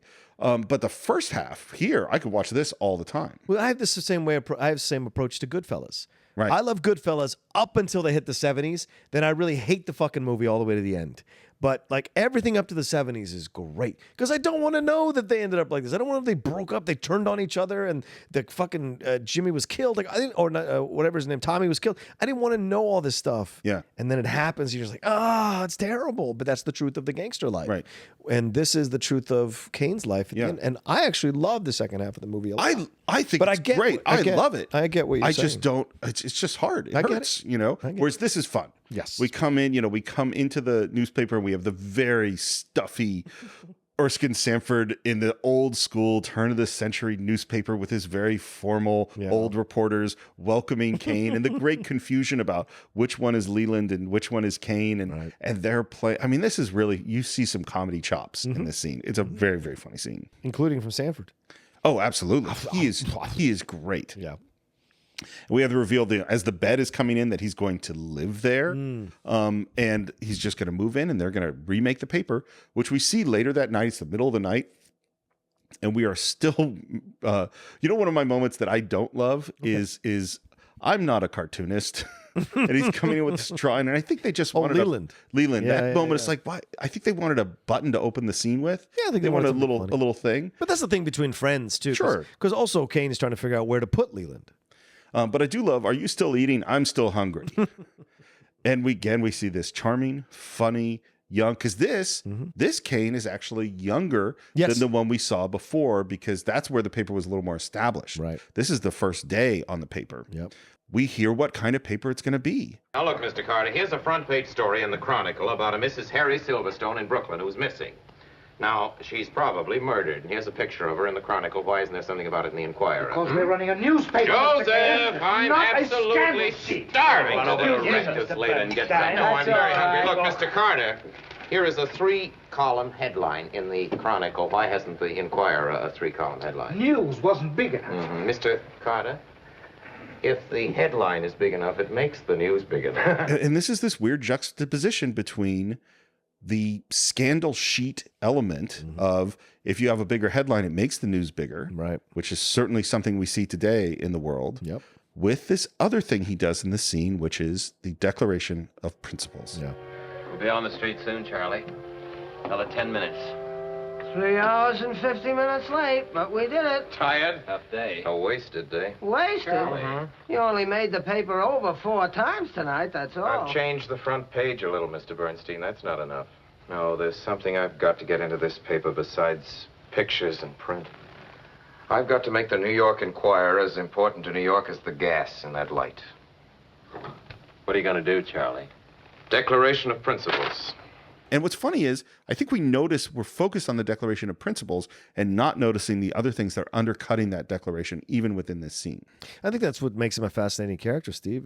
And I think that's why people love the movie and they love Kane, and people love Kane in the movie, because for all his inclinations to do the mean thing or the evil thing or the wrong thing or the immoral thing or unscrupulous thing, there is a good heart underneath it. And so you can't resist him because he does have this idealism to him. Yeah, it's tough. He just doesn't have that second piece to the idealism that would push it, that would be aware of this, his narcissism or his sociopathic behavior, which, of course, very true of Orson Welles as well. Yeah. So it's such a hard thing because, there's a certain point, we can have long conversations about the means justifying the ends. And I think those are fluid situations. Yep. There are means that sometimes justify ends, and but I think in general in life there are only means. There are no ends. We never get to the end, you know, and the fact that we have this scene in which he's saying, now the murder of this Mrs. Harry Silverstone. There's no proof that woman was murdered, or even that she's dead. She's missing, and the neighbors are getting suspicious. It's not our function to report the gossip of housewives. If we were interested in that kind of thing, Mr. Kane, we could fill the paper twice over daily. Mr. Carter, that's the kind of thing we are going to be interested in from now on. Send this guy, have him claim to be a detective from the central office and say, you know, and pressure this guy. And it's like, and it's fun to listen to the plan. Yeah. And maybe the guy did kill his wife, and maybe they're going to find him out with this. Right. But these are nasty, nasty tactics that he's using, which are very much like the Hearst tactics. And very much like Wells' tactics, if you see the documentary about this film, where he used an ambulance to go to voiceover job to voiceover job to voiceover job, so you get there in time. So well, it's funny. Like what's the guy's? Werner Herzog does a 1-week film school that he does, and the first thing he does on the first day, he says the most important thing you have to learn to be a filmmaker is to forge documents and pick locks, because he believes that filmmakers to some degree have to be criminals. And as I said, the ambulance story, Orson shooting, on his test shoot, Hoover going to China when he was supposed to be doing a reconnaissance. Those are great stories about doing this, and to some degree, I agree. There are a lot. I mean, I shot on the Universal backlot without any permission. Wow. Admitting that on a podcast. All right. Yeah. Well, it was 15 years ago, so I don't think they're going to do anything to me. Yeah, right. But like, I do believe that that's true. And then there's this also thing where, you know, rules are there for a reason. Yeah. You know, and I've also seen Hoover risk people's lives. Yeah. You know, and that goes into, and this is where this is tough. Exactly. You know, so our declaration of principles. Oh, yeah. You don't want to make any promises, Mr. Kane, you don't want to keep. These will be kept. I'll provide the people of this city with a daily paper that will tell all the news honestly. I will also provide... That's the second sentence you've started with I. People are going to know who's responsible. And and it's funny, he's in the shadows as he reads these. And he says these promises are going to be kept. And I think the fact that we don't see his face and we see the faces of the other people is really important, because it is undermining at the moment of his what should be his most principled, it is undermining everything that's happening. Yeah. Does Kane have principles? I think he thinks he has principles, sure. I definitely think he thinks he has principles. That's what I would say. Yeah. And I think that your question is a subjective question. So do I think he has principles as I'm watching the movie? Yes, but I think he also has an incredible ego born of a deep well of insecurity that overrides all those principles at critical moments throughout the movie. Yeah. It's a really as tough we all one. are. Yeah. We are slaves to our insecurities and our issues when it comes to our principles. Well, and it's an interesting thing going like, does the motivation matter? You know, if you're doing a good thing, but you're doing the good thing because you want someone to like you, does it matter? And sometimes I think it does. Many people become famous musicians and actors because they want to love, get attention from the girls. Yeah, absolutely. Yeah.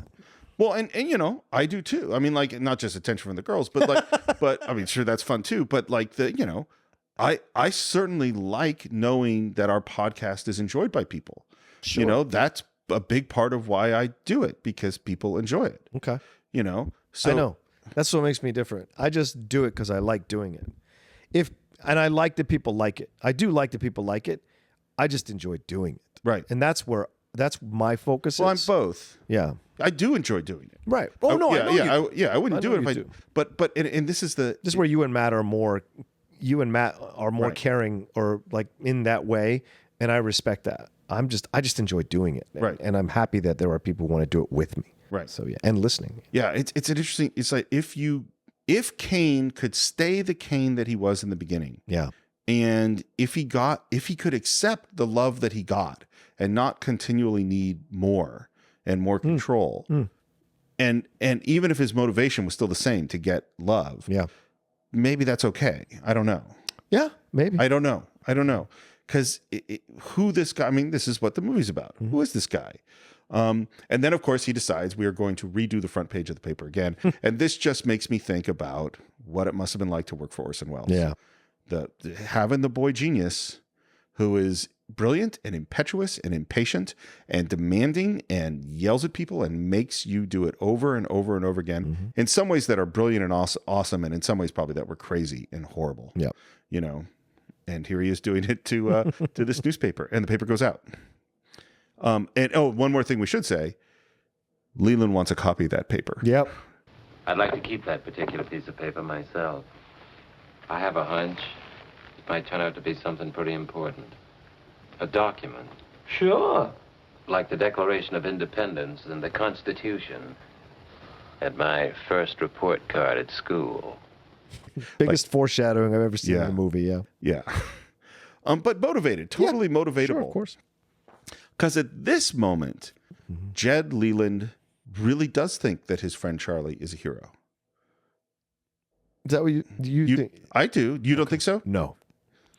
I think he knows that his friend is a flawed person, and I think he's seen him. You're right. I think he's seen him do what he thinks is great, but for attention, for the love, for the ego, because Leland knows him so well. So I think Leland takes that because he knows that it's going to come in handy at some point. Now, is it overt? I don't know. Yeah, I don't know if I go that far. I think because he does call out the thing about the second sentence you started with I. Right. So he definitely does know. He knows that. He knows. The other thing that's interesting about Leland's having fun. Sure, because he's old money. This doesn't matter to him. Yes, is he broke? And he comes from, like you said, he comes from the family, debts, blah, blah, blah. But he's used to this. He doesn't need to prove himself because he's already established by his name. He's known already. The Lelands are probably very well known in society. Oh, sure. The Kanes are not, or a Kane is not until he builds his name. Now. Yeah. And so Kane's great-great-granddaughter or grandson would be, Well, and Leland, I think, has a built-in disrespect for the establishment because he's been a part of it. Sure. And he gets to hang out with this guy who's going to poke holes in it all the time. Right. And I think he's having a lot. And he wouldn't get to do any of this if he weren't Kane's best friend because he would have nothing, So he's having a ball also. And then at the very end, we have another close-up of Kane's smile. I hate that stupid scene. It's the only thing that in the film that I wish, if I could go back and edit it and Robert Wise this a little bit more, I would take out that smile, close-up smile, because it's so fake. It's the most fake moment. And I want to believe that Welles left it in there to show that even Kane doesn't 100% believe what he's doing in that moment or sees through his own facade. But it's such a untruthful moment. When Welles is incredible bringing Kane to life through every other second in the movie. Well, it's interesting, too. One of the things Welles doesn't like is close-ups. And there are very few of them in the film. Well, that makes and sense. that's one of them. Mm-hmm. He hated his face. Yeah. He's such an ugly man. He was not, and that's the crazy thing about it. But he always liked the prosthetic stuff with his nose in almost every film he was in. Yep. So we see that the circulation of the Inquirer is 26,000, and now we're going to go over to the Chronicle, which has a much, much higher circulation. Yeah. We're going to do this crazy time transition with the reporters. We see this photo of the best newspaper man in the world, and we hear Welles talking about he's like a kid in the candy store, and we walk into frame, and now we're taking their picture in real time, which makes no sense that 6 years later, these guys are wearing the same clothes and take exactly the same picture, but it is a perfectly executed time transition. And this is also when Hearst went to New York to open up the Examiner in New York. He went over to Pulitzer, which had the biggest newspaper in New York, and bought out his entire editorial staff. Good God, man. You got a lot of money. You can do it. And now we go right into a big party. Yes. And this is, again, the same set as the Inquirer's, the newsroom. Oh. They just reuse it over and over and over again. And one of the things we should say is that the ceilings are made out of muslin, so they can shine lights through it. All the microphones are up in the ceiling, so that's how they're recording sound. Yeah. And that's part of that is so we could have these low angles, and the ceilings are fairly low, so you get this real sense of kind of claustrophobia. Seems like a fun party. Yeah. Got some ice sculptures, some dancing girls. A nice song. Nice song written by Bernard Herrmann. You sell a bag of peanuts in this town, they write a song about you. And I love that he's still campaigning. Are we going to attack Spain or are we not? Wow. I am not overdressed. Long-faced, overdressed anarchist. It's hilarious. I want to say one thing about the song. Sure. One thing about the song. The lyric is, who buys the food, who buys the drinks, who thinks that dough was made to spend and acts the way he thinks. Those lyrics have a lot to do. So, yeah, because a lot of this movie is about him buying affection and doing what he wants to do and forcing the world to do what he wants because he's paying. Because he thinks he knows best. Right. Right. When really he just spends best. Yes. You know? Yes. I mean, this is one of the things about money. And as we're doing this song and Kane is in the middle of the dancing girls, and this is sort of... And we're caught up in it as an audience. Oh, yeah. We're so caught up in this. We're in love with this guy. He's so vibrant. He's so fun. And then Leland, of course, because Leland is the conscience of the movie. Yes. Leland has this exchange with Bernstein. Yep. Right? And then Leland asks the questions. Do we stand for the same things the Chronicle stands for? And part of me goes, what exactly does the Inquirer stand for? Right. You know? He's manufacturing a war. Mm-hmm. The Declaration of Principles is what I thought they stood for. Yeah, but do we have any principles? Well, I don't know yet. Right? Yeah, we don't know this yet. It's a weird thing. Yeah, and we end with there's always a chance that they'll change Mr. Kane. Mm-hmm. And of course that's the thing, and we already know that's true because we went from young Kane fighting the Traction Trust to juxtaposed immediately with 50-year-old Kane who's lost everything, who is part of the establishment. Yep. So we know that what Leland says is, in fact, exactly what's going to happen. He is going to be the establishment. Yeah. We cut to still back in this newsroom, now filmed with stuff purchased from all over Europe, statues and paintings and all sorts of stuff, which definitely is based on William Randolph Hearst. Yep.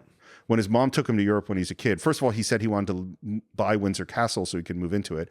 And then he told his mom he wanted to buy the Louvre. Oh, Jesus. And she encouraged him. She's like, oh, that's great. And that's where this obsession with buying stuff started with Hearst. And and I know you haven't been to Sam Simeon, but it is crazy. Did you have to pay to get in? Yeah. How much is it? Tour, it's a tour. So it's, like $20 for the that's tour great. or something. Just 20? I do not have the prices at my fingertips. Well, just because you went recently. Yeah, I don't think it's not that expensive. Well, I'm going to make a pilgrimage. How far away is it? It's exactly where the wedding we were just at is. 3 hours away. It's 1 mile north of that wedding. Okay. That we were just at. All right. So it's just north of Cambria. And it is bizarre because the thing about San Simeon, well, let's hold off on that. Sure. We'll get to that later. Okay. He's sending all this stuff back from Europe, and now he says he's buying the world's biggest diamond. I didn't know Charlie was collecting diamonds. He's not. He's collecting people who are collecting diamonds. Anyway, he ain't only buying statues. I love Bernstein and Leland. He's great. They're both great. They're a great duo. And we cut to a little bit later, and Charlie has arrived back, and he's in this white suit. And we have a cup that's dedicated to him with this beautiful shot with all of the faces. Charlie pulls up in this carriage. He's wearing a white suit. He's got a mustache. He's obviously, it's a few years older. Yep. And he comes in looking for the first time, I think, a little nervous and awkward and flustered. Yeah. And he has a social announcement to hand to the social writer. Right. I've got a little social announcement. I wish you wouldn't treat it any differently than you would any other social announcement. Mr. Kane, on behalf of all the employees of the Inquirer... Mr. Bernstein, thank you very much, everybody. I'm sorry. I can't accept it. No. Goodbye. And the scene is great. Again, it has this great momentum, the great comedy. He goes out, he forgets to get the cup, he goes back in, he gets the big trophy, he goes down, and as they're looking out the window at the woman who's in the carriage, the social editor reads that it's a marriage announcement. Right. Mr. and Mrs. Thomas Monroe Norton announced the engagement of their daughter Emily Monroe Norton to Mr. Charles Foster Kane. Huh? Come on. Emily Monroe Norton. She's the niece of the President of the United States. President's niece, huh? Before he's through, she'll be a president's wife. Seems like this is going to work pretty well. And now we go back to Bernstein. And the first thing he said was, Emily was no Rosebud. Because she was no pushover. Yeah. Right. I guess. And I love the line where the reporter says, it didn't end well, did it? And Bernstein says, it ended. Then there was Susie. That ended too. Yeah. And Bernstein says you really need to go talk to Jed Leland But he's lost touch with him, which I think is so sad. He doesn't know where Leland is. Because without Kane to connect them, they're not friends anymore. I think that happens. Yeah. So let's go see Jed Leland. Mm-hmm. Something I didn't know was that this was shot out of schedule. Oh, okay. Yeah, that this was a rush. And the reason they did it was because Orson Welles broke his ankle. Oh. Is that Orson Welles, when chasing boss Jim Geddes down the stairs, fell and broke his ankle. And so suddenly they had to shoot this thing with Joseph Cotten really fast. And Cotten was never happy with the makeup. He didn't like the way this scene was shot. It was shot at the last minute and he wasn't happy with it. Really? Yeah. And the scene is great. It's great. Yeah. Yeah. But he is thinner. So it's interesting. He's so, it's funny how people approach playing older versions of themselves. And Cotton's is very funny. It is. He is a charming, cantankerous old guy. He still has that twinkle in his eye. Yeah. Yep. And he's got a sense of humor about everything. I think, when, from his origins, that you kind of have to. Yeah. And I love, they're just, one of the hard things, by the way, about doing this show was I wanted to write down every single line. I'm sure you did, because man. Yeah, I know. They're so good. I can remember absolutely everything, young man. That's my curse. That's one of the greatest curses ever inflicted on the human race. Memory. Memory. Yeah. Yeah. That's an amazing thing to say. Yeah. And he lays out so much. I think more of the secrets about who Charles Foster Kane is get laid out by Jed Leland in this scene than anybody else. Because Jed knows him the best. I was his oldest friend, and as far as I was concerned, he behaved like a swine. Not that Charlie was ever brutal. He just did brutal things. Maybe I wasn't his friend, but if I wasn't, he never had one. What does that mean? That's the separation. He wasn't intentionally a mean person. He did mean things because he felt that there was a bigger principle at stake and other people were subject to that principle. So he did brutal things. He wasn't a brutal person. That's the difference. And I think that's really important to understand and why people still love him at the end of the movie. And Leland, for all his shit about for all his stuff he talks about Kane, you can tell he still loves him and he misses his friend. Same, and Bernstein definitely does. Absolutely. And Susie as well, which we find out later. But yeah. Well, he misses him and he has tremendous anger for him. He really does. Tremendous. Because he saw the potential of what he could be and he blew it. Well, and he betrayed him, like he put real, true love and friendship into this relationship and really didn't get it back. What he says this thing of, he never gave anything away. He just left you a tip. That is a lot of a line. Oh, yeah, man. He left you a tip. Right. Because people weren't real to him. They were commodities. Yeah. On some. Yeah. And what's interesting is Kane, and this is the lesson he never quite learns through the whole movie, is that he, in addition to feeling like he couldn't get love, he does not know how to love. Right. And those are connected. He doesn't know how to really, truly give of himself. He can only leave you a tip. Right. Again, I'm going to just quote more from Jed Leland. He had a generous mind. I don't suppose anybody ever had so many opinions. But he never believed in anything except Charlie Kane. He never had a conviction except Charlie Kane in his life. I suppose he died without one. It's been pretty unpleasant. Wow. Yeah. He nails him. He nails him. Yeah. And then let's find out about Emily. Yeah. Went to dancing school with her. Wow. I was very graceful. I was very graceful. Yeah. She's like all the girls I knew in dancing school. Very nice girl, very nice. Emily was a little nicer. He slept with her. You think so? Absolutely. That's what that means in the parlance of that time. All the girls were nice. Emily was a little bit nicer. That means that he either made out with her, or got a hand job, or something. Like I'm not saying you're wrong. No, I'm just trying to tell you the truth. Like this is how men spoke about sex at that time. It was that kind, especially men of old money and that kind of like upbringing of a little more properness to them. This is how they alluded to sex, and it's exactly what he meant. All the girls were nice. Emily was a little nicer. Yeah. And we go to see breakfast. Mm-hmm.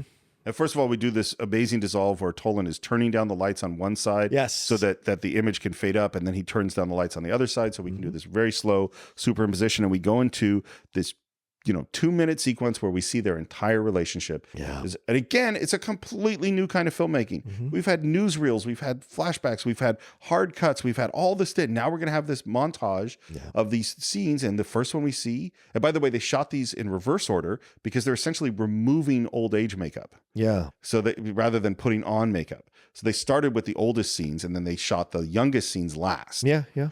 Which makes perfect sense and is very smart. And we see them first in a 2-shot and they are romantic. Yes. And suave and tuxedos. They've been up all night and there is a sexual chemistry between the two of them. Yeah. And the decision at the end is to not go to work and to basically they're saying we're going to go have some more sex. Which is newlyweds, right? They're newlyweds. It's very sweet. Yeah. I absolutely adore you.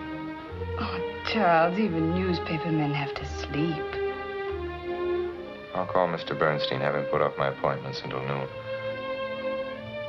What time is it? Oh, I don't know. It's late. It's early. Once again, this is another color on Kane. Yeah. We haven't seen this color on Kane. And there's real genuine passion and attraction in this scene. Yeah. Sure. And then we go a little bit later and still fairly young, but the Inquirer kept her waiting. But this is a tension that's going to build. And by the way, we should say this is Ruth Warwick in a great, great performance. Her first film. Yeah. She talks about this in her behind the scenes, and she had a wonderful time as opposed to Common Gore. Wells did not persecute her. Wells did not batter her. Wells did not do anything of that nature to her, and she enjoyed her experience on the set. She talks about it, glowingly all the time, and how much she revered what Wells was able to do and how wise he was. And she has this really great comment when she talks about it, because everyone says, you're so like composed and proper and like for such a young age, it's amazing. And she said, yeah, because I hadn't let a man come into my life to ruin me yet. Wow. That is an actual interview. Wow. She says in and she doesn't say it in any way that's bitter or angry about it. She's very factual and sweet. And you're just like, damn.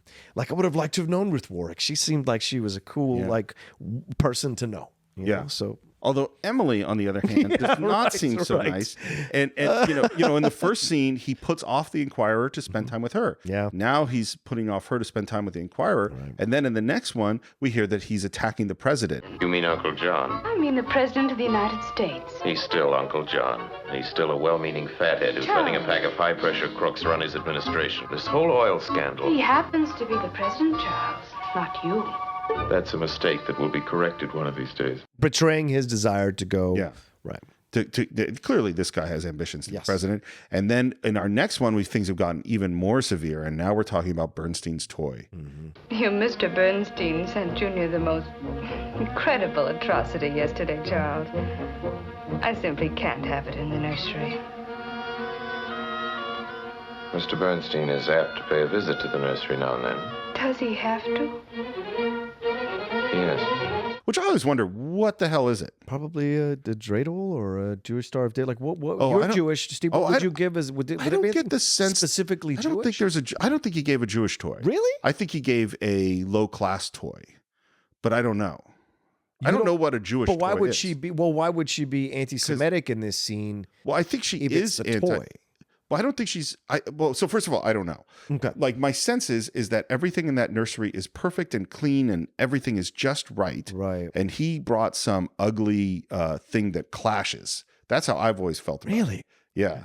I don't know what a Jewish, but I do think that she also objects to him because he's Jewish. I think that's the subtext of what she's saying. So the atrocity. What would he have brought? That's what I've always wanted to know. What's the atrocity that he brought? Yeah, I don't know. Maybe it's open to respect. Sure, it's open to, it could be a toy, but it could be also something Jewish. Yeah, I can't imagine that he would. I don't know that because you wouldn't bring something Jewish to your Christian boss's kid. Well, maybe you would because you're friends for so long. Maybe. Yeah, I don't know. But when Kane says Mr. Bernstein might come to the nursery sometime, and she says, "Does he have to?" and he says, "Yes." This is probably what I think is the purest moment of him being a good guy. Yeah. In my mind. Yeah. This isn't him going for how people will love me or think of me. It's like, no, Bernstein is actually a person I care about, and he's going to come to the nursery. He's returning Bernstein's loyalty to him. This one feels genuine in a way that a lot of the other ones don't. I don't disagree with you at all. Yeah. And then we go a little bit later, and they are nuts. And she says, people will think what I tell them to think. Yeah, so great. Wow. With the pipe. Yeah. And the arched eyebrow. Is he already sleeping with Susan Alexander at this point? I think he is, or at least we're been sleeping around on her. Yeah, we're real close to it. And in our final shot, they're in silence. She's reading the Chronicle, and he's reading the Inquirer. And I want your film, or people who are listening to this, not just your film students, but people who are listening to this, to also watch the costume. Oh, like, this fantastic. is very important. And the hair. And the hair, right. Because when she starts out, her gown is open. You can see her breasts, like the beginning of her breast line. Her hair is much more playful. And then as the scene progresses, she covers up more and more until she has her moment of defiance. Then her gown is back open again. And in the last shot, she's very much a rich, regal person and has found her strength in that marriage. And she understands that this is a loveless marriage now that they're in. It is very cold. Yeah. It becomes a very cold space. And she finds her strength in the marriage, yeah. Not that she was weak in the marriage, but she finds her defiance. And definitely defiance, yeah, absolutely. And then we go back the same way we came in through this long dissolve, back to Jed Leland. And again, man, he's got him nailed. Love. That's why he did everything. That's why he went into politics. It seems we weren't enough. He wanted all the voters to love him, too. That's all he really wanted out of life was love. That's Charlie's story, how he lost it. You see, he just didn't have any to give. He loved Charlie Kane, of course, very deeply. And his mother, I guess he always loved her. Boom. Man, Leland, this is it. This is as close as you get to understanding who Kane is. Right. And the mother thing is huge, Steve. Yeah. You're right. And now we get to Susie. Yeah. Who Kane described as a cross-section of the American public. That's a fucked up way to describe your girlfriend, man. Listen, I said this on the commentary, which people will listen to next week, but or 2 weeks from now, but for me, it's very similar to how people saw the Mia Farrow Frank Sinatra marriage. Oh, right, yeah. I think it was Dean Martin or Sammy said. Well, it probably wasn't Sammy. It was Dean Martin or someone said that Frank essentially married his audience because he wanted to stay relevant. He wanted to stay young, and it's not coincidental. When he marries Mia Farrow, he tries to do Fifth Dimension music, tries to do the Beatles music, right? But much like Bobby Darin tried to do If I Were a Carpenter.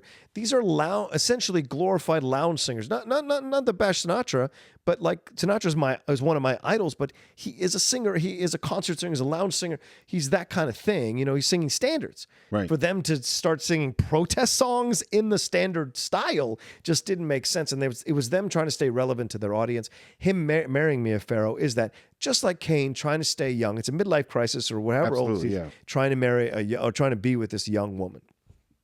Well, and it's this other is that she represents something to him. Yeah.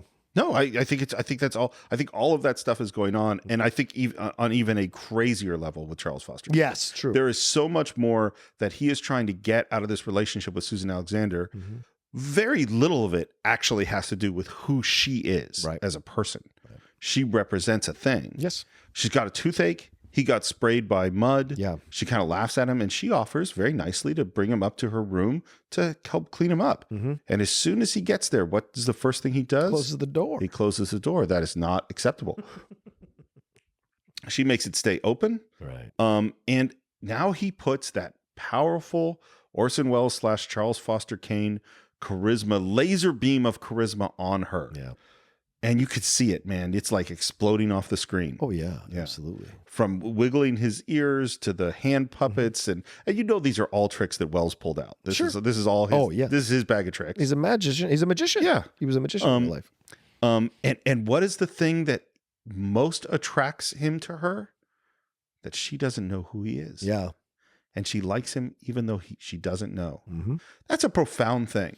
A lot of famous people talk about that. Yeah. Yeah. I mean, a lot of famous people, they talk about how they have it's very difficult to trust people once you become famous because you don't know what their intention. When you meet new people, you don't know what their real intentions are. And so they trust people that don't know who they are even more when they first meet them than they do people who don't. I went out on a date one time with a famous, not famous, but a known actress who was in a sitcom back in the 80s and 90s. Right. We were having a really nice time, the first half an hour, 45 minutes of conversation.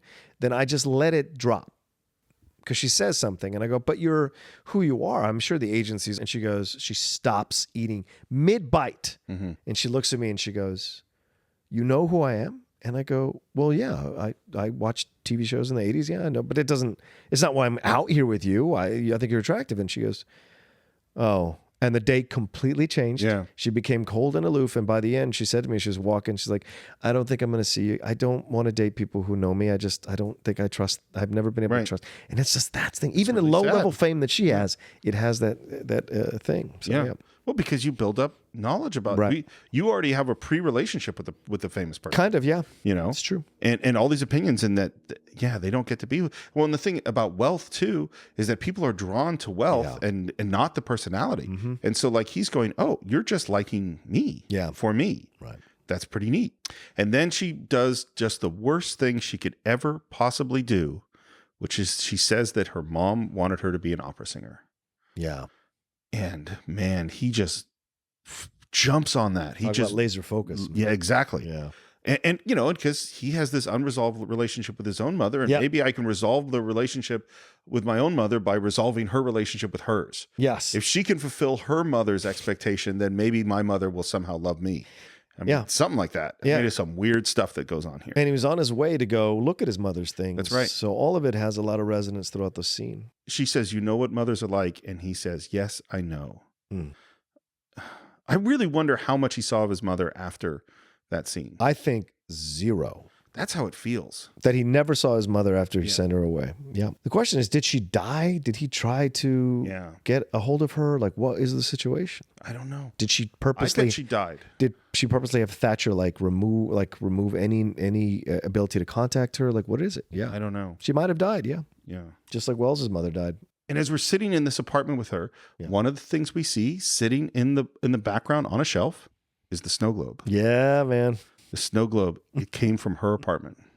I think this is what solidifies his connection to her. He's on his way to see his mom's, to go look through his mom's things. The snow globe is important to him because of what it represents and what it symbolizes. And he may take it as a sign that this is a person that he should be pursuing. He asks her to sing for him. Yeah. And he listens to her sing, but he's not really listening. No. You know, because if he really listened, he would go, she's not that good a singer. Right. But, and we sit there and we fade out and we fade back in and we're in a different apartment that's much nicer. She's dressed in nicer clothes. Framed in the background is the bed. Mm-hmm. And we know that they've had an ongoing affair. Yes. Again, beautiful, beautiful storytelling. She was a little nicer. Oh, jeez. All right. And we immediately go to a campaign rally. Yes. With Leland. Mm-hmm. And and again, this is how they create this idea that this is a much bigger movie than it is. Yeah. All we see is a very, very small little speech that Leland's making in front of people. Then we cut to the giant poster and Orson speaking, and the camera pulls back to this huge arena, all of which is a composite shot. Mm-hmm. That's a matte painting. There's probably like 12 people in this actual shot. Yeah, I'm sure. It's a painting with all the people, and they're flickering lights underneath the matte painting to make the illusion of movement. Wow. And Welles is composited in the middle, and it looks like, wow, what a big movie. And it's perfectly done. Mm-hmm. But in fact, it's a fairly small scene. Well, it's almost like the beginning of Patton. Patton does that whole thing, and you don't know very much so. Anybody that's in the audience. Yep. It's just him. Yep. Yeah. Just as Kane meets Susan Alexander, Hearst saw Marion Davies in a chorus line. And he was regularly would go to these, they knew him there, and he would regularly take the girls from the chorus line out. And he saw Marion Davies, and she just sparkled, apparently. Mm-hmm. And he asked her out, and she knew what she was in for. Right. You know what I mean? She knew this is a rich guy, and she knew how to play it, and that became this long-term relationship. Right. And as Kane is running for governor, Hearst had been in Congress. He apparently showed up less to Congress than like any other congressman in history, and because he thought that all those meetings and committee meetings and stuff weren't that important, and he ran for all sorts of stuff. Yep. And never won anything. This is why businessmen should not be in political office for numerous reasons. Huh, fascinating. Yeah. They don't show up to things. They're off golfing every fucking weekend. All right. Bring it down. Sorry, bud. Back to Kane. And who do we have watching? We have Jed Leland watching, and you could see him trying to figure Kane out in this scene. And it's always the same thing. Do I trust this guy or do I not? Yeah. Does he mean what he's going to say? And there's this whole thing of these promises, and at first he didn't make any promises because he couldn't, didn't have a chance. No one gave me a chance. I didn't make any campaign promises. And now he says, I'm not going to make any promises because I'm going to be too busy working to keep them. It's a brilliant line. Yeah. But the one thing we do know he's going to do is put Jim Geddes in jail. Yeah. That's the governor, Boss Jim Geddes. Yeah. And we see his wife, Emily, and their son watching from the side. And we see way, way up high, Boss Jim Geddes, Ray Collins looking down. Again, that's another composite shot. So Ray Collins is shot in one place. Orson Welles down below is a different shot. The matte painting, and then the people on the side of the stage, it's like 4 different shots, all composited together. This whole movie is filled with these special effects shots that you never would notice. But do you think Emily knows what's going to happen? Yes. So the whole time she's looking at him, you can tell Ruth is playing that level. You can play Ruth is playing that. You can see in her eyes, because she's like excited for him and happy for the speech or anything. Like her son is doing that. Their son is doing that. But she's very composed just watching him. Yeah. Well, and he says, is Pop governor yet? And she says, not yet. Not yet. And what she knows is never. Right. He's never going to be governor. Right. And we go outside taking pictures, and she calls for a taxi. And he goes, what's going on here? Mm-hmm. And then she says, you've got to come with me. We've got a visit we have to make. And then she says the address. Yeah. His face immediately. His face is great. Yeah. It's like, okay, this is what this is. Yeah. And we head over to Susan Alexander. And he says, like, I'm surprised, like. You have the flair for the dramatic. For the dramatic, yeah. Yeah. And of course, the worst thing happens is we show up at the house and the door opens and the maid opens the doors and says, come right in, Mr. Kane. Yeah. And then we know. Yeah. Well, and she knows, that's for sure. We go upstairs and there's Jim Geddes. Mrs. Kane, I don't suppose anybody would introduce us. I'm Jim Geddes. And it's funny. So Kane threatens to break I'm going to break your neck. Mm-hmm. And Geddes' response is, maybe you could do it and maybe you can't. Do you think there's anything to Kane's threat? No. I don't think so either. I think he's used to browbeating people and, trying to intimidate. I think if anything really got physical, Kane just crumbles. Yes, because Jim Geddes in the Ray Collins performance is a guy who's been in the streets. Yeah. He knows how to handle himself. And I love, he calls him a gentleman, and he says, I'm not a gentleman. Your husband's only trying to be funny, calling me one. I don't even know what a gentleman is. And then he lays into Kane, and this is because what Geddes seems to be is an honest crook. Yeah. You know what I mean? He knows who he is. He understands the system. Yeah. He's working the system to his benefit as a crook. Yeah. So Kane singling him out breaks the system. Right. And it's him not going along with, once again, going against the establishment in his way. Well, and Kane has been playing dirty with him. Mm-hmm. And that is why he doesn't want to, he wouldn't have done this thing. Yeah. But because of the way Kane has attacked him, he's attacking back. Yeah. And what's interesting about this scene is all 3 people, none of whom have any reason to like each other. Mm-hmm. Geddes, Susan, and Emily are all on the same side. Mm-hmm. This is what you must do for totally different reasons. And they're all telling him that you have to drop out of the race.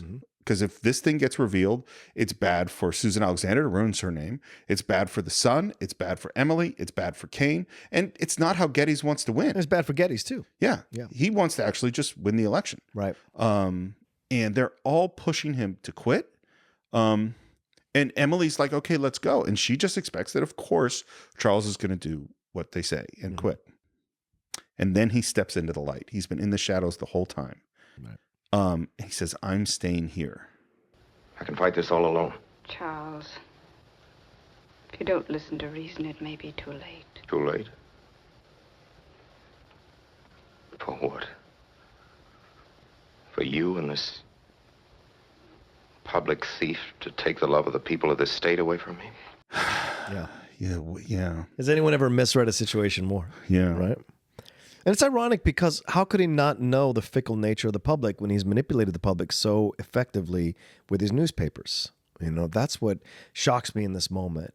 A more pragmatic, intelligent person would not have fallen into this trap, you know, and would have just eaten it this time around, broke things off with Susan, worked things out with Emily, and then tried again in 4 years. Or 2 years. I'm not sure what the length of the time was. For running, but in this moment, he chooses instead to all of a sudden become this principled warrior, like lean into the principles this way. Ish. This way. Yeah, right, ish, right. And so he thinks, because he speaks about the love of the people, which is of course going to come into play here when we get into the scene with Leland and Kane. But he is talking about the people in this way, the love of the people love me, and because he thinks he can manipulate the people. Well, and it's interesting. Which is what Hearst did. So many levels.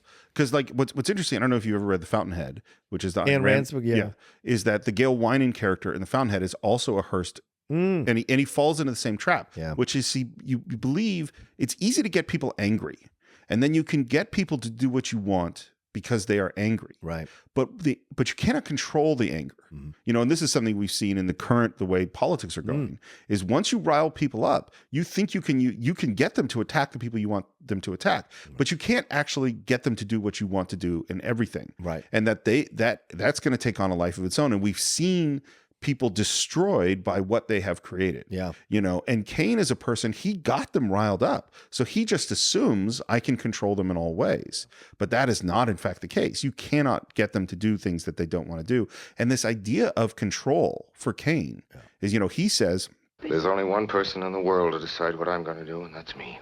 When you're so wealthy and so powerful, you have the ability to live without compromise. And that is not a good place to be. Right. That's not good for you. No. Because none of us actually have total control over our lives. Control is an illusion. And if you try to exercise total control over your life, it's self-destructive. Yeah. And he is in a situation he cannot control, and yet he is trying to control it. Yep. And Getty's response is just amazing.